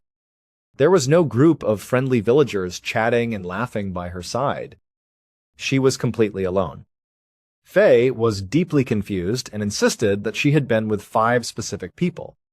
She gave the investigators their names and described their faces and the conversations they had shared. But when her family heard the names, they fell silent and looked at her with pity and fear. They gently explained to Faye that the 5 people she had named were indeed real people who had once lived in their village. However, all 5 of them had passed away many years before. It was physically impossible for Faye to have hiked with them. Furthermore, the authorities explained the scale of the search effort that had taken place while she was gone. Because of these strict pandemic travel restrictions in place at the time, there were guarded checkpoints set up at every single entrance and exit of the surrounding villages. The police knew for a fact that Faye had never left the 7.5-mile forest zone of the 18 Ponds of the Dragon King. They had launched a massive search operation, sending hundreds of volunteers, police officers, and search dogs into the dense woods. They had used thermal imaging drones and had even set off loud fireworks and firecrackers throughout the day and night, hoping that Faye would hear them and walk toward the noise. Yet, during the entire 17 days, Faye had seen absolutely no one, heard no search dogs, and heard no fireworks. From her perspective, she had simply fallen asleep for a few hours in the afternoon and woken up in the dark. There was a massive, inexplicable gap in time that defied all logic. The locals in the village had their own explanation for what had happened to Faye. The forest of the 18 Ponds of the Dragon King was deeply tied to ancient folklore and spiritual beliefs. For generations, the villagers had whispered about the mountain being haunted. Many claimed to have seen strange, glowing blue lights moving silently through the dark trees at night. According to local legend, these lights were the spirits of those who had died on the mountain. These spirits were said to be trapped in the woods, searching for living people to lure into the forest so they could swap places with them, leaving the living trapped in a spiritual realm while the spirit took over their physical form. In fact, the reason the crowd had gathered at the trailhead on the morning of Faye's return was because of these legends. A local villager had looked up at the mountain earlier that morning and saw a bright red light moving slowly through the dark trees. Believing he was witnessing a supernatural phenomenon, he ran back to the village and told everyone. The villagers, excited and terrified, rushed to the trailhead to see the mysterious light for themselves. What they saw was not a ghost light, but Faye in her bright red coat, stepping out of the shadows after 17 days. To this day, there is no logical, scientific explanation for what happened to Faye during those 17 days. Some believe she suffered a severe psychological break, hallucinated the entire experience, and somehow managed to survive in a fugue state in the deep woods. Others believe she stepped into a tear in time or was the victim of something far more supernatural. Faye still lives in the village today, quiet and reserved, and her account of that beautiful hike with her 5 deceased neighbors has never changed. But as strange as Faye's story is, it is not the only event in the region that has challenged our understanding of life, death, and identity. Just a few decades earlier, in the spring of 1959, a similarly inexplicable event occurred in a small rural town in Taiwan. This story begins with a middle-aged civil engineer named Wu Chiu, who was making his usual commute home from work. Wu was a respected and hard-working man who rode his bicycle to and from his job every day. Normally, he quite enjoyed this daily ride. It allowed him to clear his mind, look at the beautiful local temples, and wave to the merchants in the bustling marketplaces. But on this particular morning, Wu was not paying any attention to his surroundings. He was in a state of absolute panic. Earlier that day, he had received an urgent message that his wife had suddenly fallen gravely ill at home. Wu was pedaling his bicycle as fast as his legs could carry him, desperate to reach his house and care for his wife. But as he turned onto the roads of his neighborhood, he began to experience a very strange physical sensation. Even though the road was flat and he was in excellent physical shape, pedaling felt almost impossibly difficult. It felt as though his bicycle was carrying an immense amount of extra weight, as if someone had placed a heavy stone on his back rack or was pulling him from behind. His muscles burned with exhaustion, and he was sweating profusely, struggling to keep the bike moving forward. He could not understand why a simple ride home was taking such a massive toll on his body, but he forced himself to keep going, driven by fear for his wife. As he made his final approach to his street, he saw them as neighbors standing outside. Wu was a deeply polite and neighborly man, so despite his exhaustion and hurry, he took a moment to look at the neighbor and give them a warm wave. But the neighbor did not wave back. Instead, they stared at Wu with a look of intense disgust and hostility. The neighbors scowled, turned their back on him, and walked away. Wu was highly confused by this reaction, but he did not have time to dwell on it. A few moments later, as he got even closer to his house, another neighbor came outside. Once again, Wu tried to be polite, offering a quick greeting as he struggled past. But this neighbor, too, stared at him with complete disdain, as if Wu had committed some horrible, unspeakable crime. The neighbor did not say a word, scoffed, and went back inside their house. Wu was completely bewildered. He had always been on excellent terms with everyone on his street, and he had no idea what he could have possibly done to deserve such treatment. But his wife was his top priority, so he pushed the strange encounters out of his mind, parked his heavy bike, and rushed inside his home. Wu ran into the bedroom and found his wife lying in bed. Her name was Lin Wangyao, and she was 37 years old. Lin had always been a very frail and delicate woman. She was prone to minor illnesses, headaches, and low energy, so Wu was used to taking care of her when she was feeling unwell. But the moment he looked at her face, he knew that this was different. Lin was deathly pale, her skin was slick with sweat, and she was burning up with a terrifyingly high fever. She was completely unresponsive to his voice, only groaning in pain. Wu immediately sprang into action. He rushed to the kitchen to prepare warm tea and light soup, hoping to get some fluids into her. But when he brought the food to her bedside, Lin was too weak to even swallow a single sip. Her condition was deteriorating rapidly. Throughout the long night, Wu did not sleep. He sat by her side, constantly applying cool cloths to her forehead and praying for her fever to break. But the fever only grew worse, and Lin began to slip in and out of consciousness.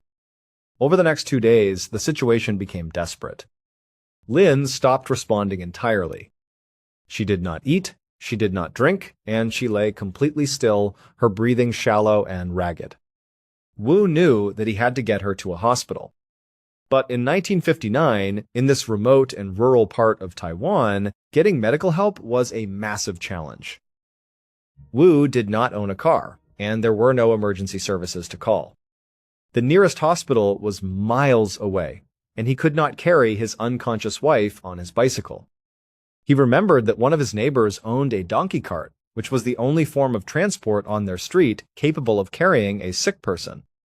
Wu ran outside and saw the neighbor standing near the cart. He rushed over, flagging him down, and desperately begged him to use the cart to transport Lin to the hospital. But the neighbor looked at Wu with the exact same expression of disgust and anger that the other neighbors had shown him days before. The neighbor scoffed, turned away, and refused to help. Wu was stunned and furious. He grabbed the neighbor and pleaded with him, explaining that Lin was actively dying and that she would not survive another day without a doctor. When the neighbor heard that Lin's life was truly in imminent danger, his expression softened slightly and his hostility was replaced by a reluctant pity. He agreed to help, and together they went into the house, lifted Lin's limp body, and placed her in the back of the donkey cart. The journey to the hospital was agonizingly slow. It took several hours of bumpy, painful travel for the donkey cart to reach the clinic. By the time they arrived, Lin was completely unresponsive. The doctors and nurses rushed her inside and began doing everything they could to stabilize her. But her body was simply too weak. That night, Lin fell into a deep coma, and shortly after, she was pronounced dead. Wu was absolutely devastated by the loss of his quiet, gentle wife. He and the neighbor loaded her body back onto the donkey cart and made the somber journey back to their village. According to traditional Taiwanese customs, when a loved one passes away, their body is placed in a coffin and kept inside the family home for 7 days. This allows family, friends, and neighbors to visit, pay their respects, and pray for the soul of the deceased before the body is finally cremated. Wu set up the open coffin in his living room and began the painful process of hosting the wake. Over the next few days, a steady stream of mourners came through his doors. Wu sat quietly by the coffin, overwhelmed by grief. As he listened to the people talk about his wife, he realized just how much he was going to miss her. Lin had been a very simple, uneducated woman. She was completely illiterate, never traveled outside of their small region, and was highly introverted. she spent almost all of her time at home, keeping to herself and cooking traditional meals. She was especially known for her delicious pork and beef dishes, which she took great pride in preparing. She was a quiet, comforting presence in his life, and the thought of living in their quiet home without her was unbearable. On the third day of the wake, the living room was crowded with visitors. The atmosphere was heavy with the smell of burning incense and the sound of quiet weeping. Wu sat with his head in his hands, lost in his own sorrow. But suddenly, the quiet murmuring in the room stopped. A sudden, heavy silence fell over the entire house. Then, someone in the room let out a sharp, terrified gasp. Within seconds, multiple people began crying out in shock, some of them backing away toward the front door in pure terror. Wu looked up, confused by the sudden commotion. He saw that the mourners were all staring at the open coffin with wide, terrified eyes. Wu turned his gaze to the coffin, and his heart nearly stopped. Lin, who had been officially pronounced dead by doctors 3 days prior, and whose cold, lifeless body had been lying in a coffin this entire time, was suddenly sitting completely upright. She was blinking her eyes, looking around the crowded room with a look of mild confusion. For a moment, Wu was frozen in place. His mind raced, trying to find a logical explanation. He thought that perhaps the hospital doctors had made a catastrophic error. He thought that maybe his wife had not actually died, but had instead fallen into an incredibly deep, catatonic state that mimicry death so perfectly that no one could detect a pulse. He believed that she had simply woken up from this deep coma. But even as he thought this, a part of him knew how impossible it was. He had been by her side for 3 days. Her body had been cold, stiff, and completely lifeless. She had not breathed, she had not moved, and she had gone without a single drop of water or food for days. But as the initial shock began to wear off, the natural human instinct to help took over. Wu and several of the braver mourners rushed to the side of the coffin. They gently lifted Lin out of the wooden box and carried her back to her bedroom, laying her down on the mattress. Lin was incredibly weak and could not speak, but she pointed to her throat, gesturing that she was thirsty. Wu quickly brought her a cup of water, which she drank slowly. Everyone in the room was in a state of utter bewilderment. They told Wu that they needed to get her back to the hospital immediately. But Wu looked at his wife's fragile form and shook his head. He knew how brutal the journey in the donkey cart had been, and he was terrified that moving her now would kill her. He decided that she was far too weak to travel, and that the best course of action was to keep her in bed, keep her comfortable, and pray that she would gain enough strength over the next few days to be safely moved. Over the course of that afternoon and evening, Wu and his family members stayed by her bedside, watching her closely. And then, something truly miraculous began to happen. Instead of remaining weak and frail, Lin began to recover at an impossibly rapid pace. Within just a few hours, the color returned to her cheeks. Her breathing became strong and steady, and she began to sit up and move her limbs with an ease she had never possessed before. By the time night fell, Lin was not only sitting up, but she was talking, laughing, and acting as if she had never been sick at all. In fact, she seemed to have far more physical energy and vitality than she had ever shown in her entire life. It was a complete medical impossibility, but Wu was simply too overjoyed to care. His wife was alive, and she was healthy. But the next morning, the joy began to turn into a deep, unsettling confusion. Lin woke up early, full of energy. She got out of bed, stretched, and told Wu that she wanted to go for a long walk. She wanted to visit the local temple and walk through the town. Wu was hesitant, but seeing how healthy she looked, he agreed. The two of them stepped outside and began their walk. As they walked down the street, Wu found himself struggling to keep up with her.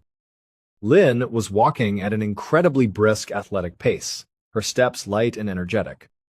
This was highly unusual, as Lin had always walked slowly and delicately due to her frail health. But that was only the beginning of the strangeness. As they encountered neighbors on the street, Lin would stop and greet them.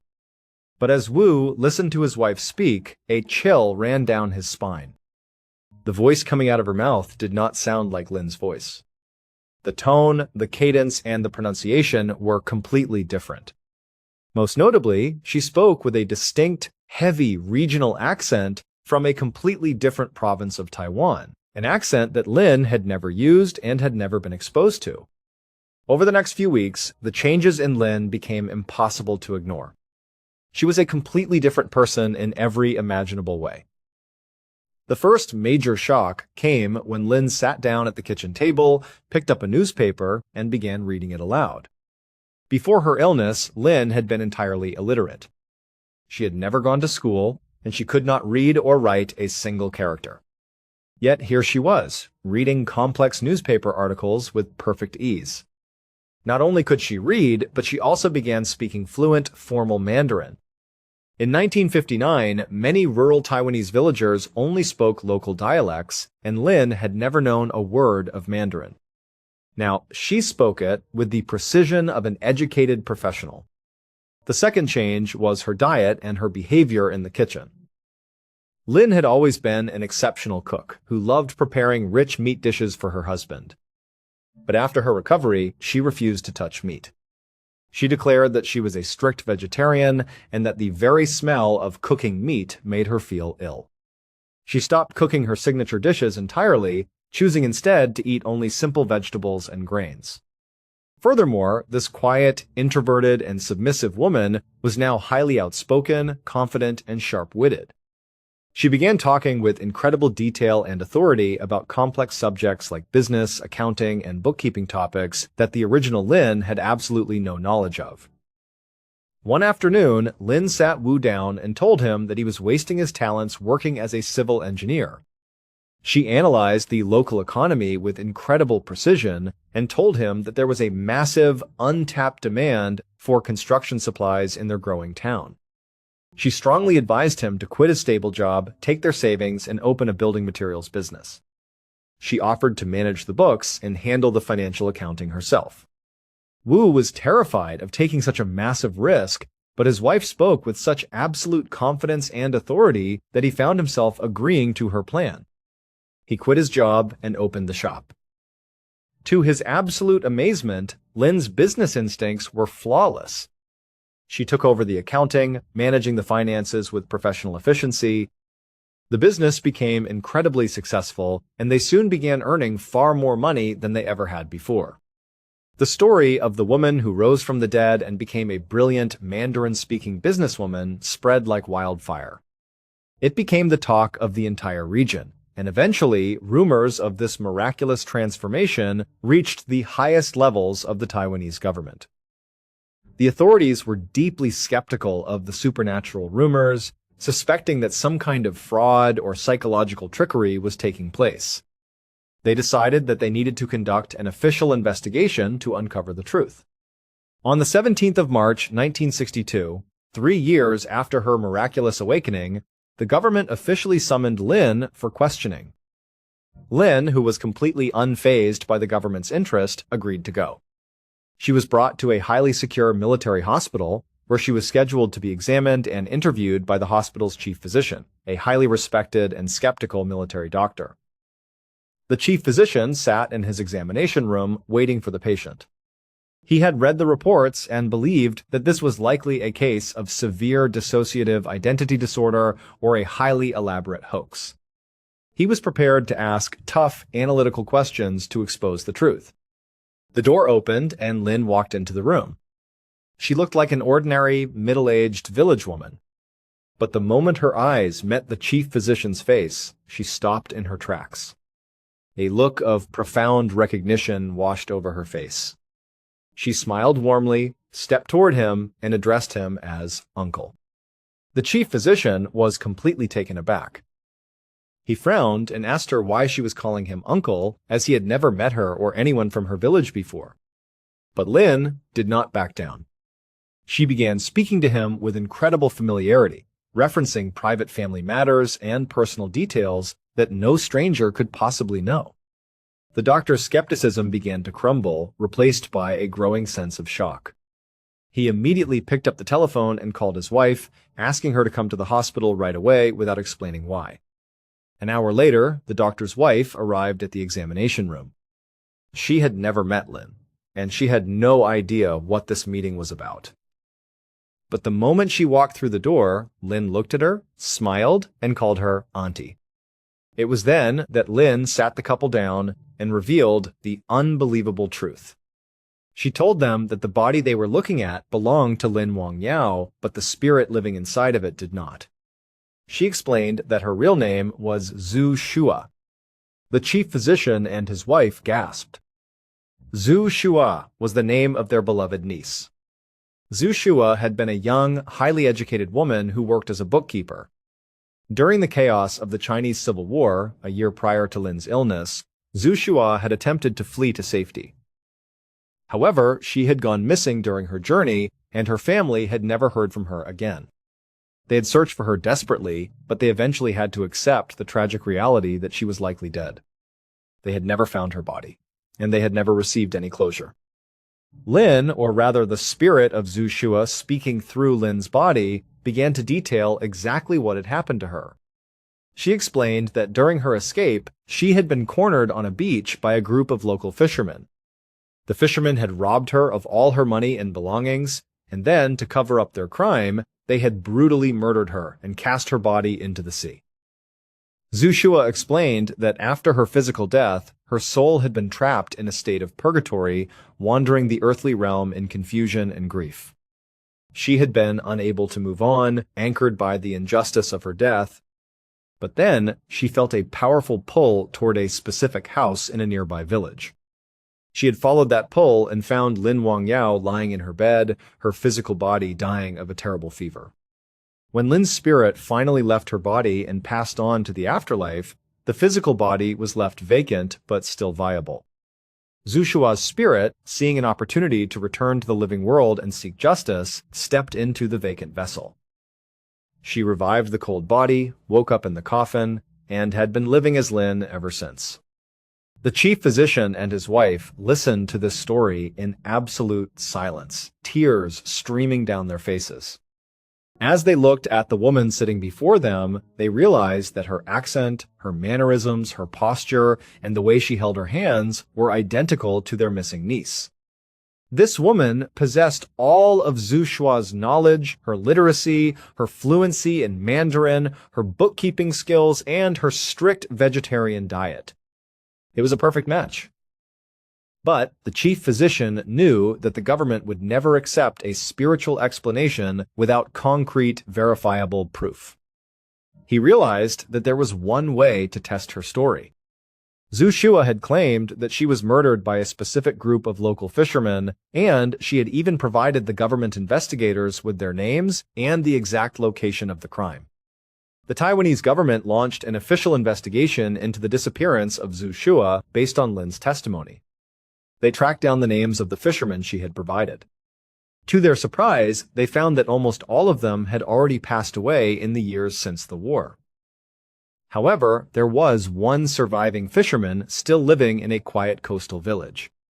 The police went to the fisherman's home and brought him in for questioning. They did not tell him about Lin or the claims of reincarnation. They simply asked him about the missing young woman from years ago. At first, the old fisherman was defensive. But as the police pressed him with specific details of the crime, details that had never been made public, the man broke down.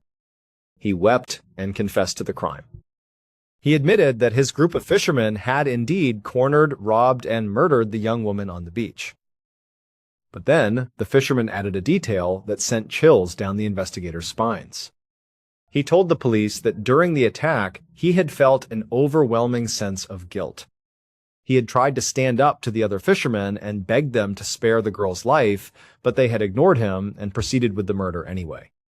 This exact detail that one of the fishermen had tried to save her was something that Lin had specifically told the investigators during her interview at the military hospital. There was absolutely no way for an illiterate village woman living miles away to have known this private, decades-old secret. Based on the fisherman's confession and the incredible consistency of the details, the Taiwanese government officially closed the case of Zhu Shua's disappearance. They updated her status from missing to murdered, and they officially recorded the deceased fishermen as her killers. The The government, a highly bureaucratic and skeptical institution, had essentially solved a cold case murder using the testimony of a reincarnated spirit. But there was still one lingering mystery from the very beginning of the story. When Wu Chu had been riding his bicycle home on the day his wife fell ill, he had been deeply hurt by the hostile reactions of his neighbors. He had not understood why they had looked at him with such intense disgust. During the government's investigation, the investigators interviewed those exact neighbors to get their perspective on the events. When asked about that day, the neighbors explained that they had been absolutely outraged by Wu's behavior. They told the police that they all knew Lin Wangyao was lying in bed, desperately ill and close to death. Yet, as they stood outside their homes, they saw Wu Chu pedaling down the street, sweating and struggling. And sitting directly on the back rack of his bicycle was a young, unfamiliar woman. The woman was holding on to his waist, riding along with him. To the neighbors, it appeared that Wu Chu was flagrantly parading his mistress through the street while his devoted wife lay dying in their home. It was an act of supreme disrespect and cruelty, which is why they had looked at him with such utter disdain and refused to wave back. But Wu Chu had sworn under oath that he was completely alone on his bicycle that day. He had not been carrying any passenger. However, he did vividly remember that the bicycle had felt incredibly, inexplicably heavy, as if he was carrying an extra 100 pounds of weight up the flat road. According to Lin, or Zhu Shua, the mystery was simple. Zhu Shua's spirit had been drawn to Wu's house that morning, knowing that Lin's body would soon become available. As Wu was riding home in a panic, her spirit had hitched a ride on the back of his bicycle. Because spirits are invisible to those who are not spiritually sensitive, Wu could not see her, though he could feel her physical weight.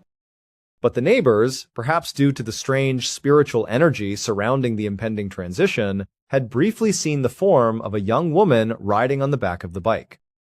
For the rest of her long life, Lin Wangyao lived as Zhu Shua. She never returned to her old personality, her old diet, or her illiteracy. She remained a sharp, confident, and highly respected member of her community, acting as a spiritual guide and counselor for many who sought her wisdom. She and Wu Chu lived a long, prosperous life together, running their successful business. Zhu Shua passed away in the year 2018 at the remarkable age of 97. At her funeral, the family hung beautiful ceremonial banners that displayed both of her names, Lin Wangyao and Zhu Shua. It was a final, respectful acknowledgement of the two lives that had shared a single physical vessel. These two extraordinary stories, occurring decades apart in different regions, present us with a profound mystery. In the case of Faye, we have a woman who vanished into a heavily monitored forest, only to return 17 days later, having lost 60 pounds, with a completely altered perception of time and memories of hiking with the dead. In the case of Lin Wangyao, we have a woman who officially died, only to sit up in her coffin 3 days later, speaking a different language, possessing advanced professional skills, and carrying the memories of a murdered stranger whose killers she was able to identify with perfect accuracy. Are these events the result of rare, extreme psychological phenomena that science has yet to fully map?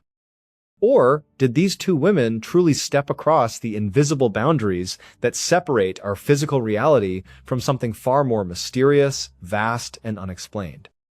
We may never know the absolute truth, but the documented evidence, the police records, and the lives of the people involved suggest that the world we live in is far more mysterious than we could ever begin to imagine. Thank you so much for watching. Until next time.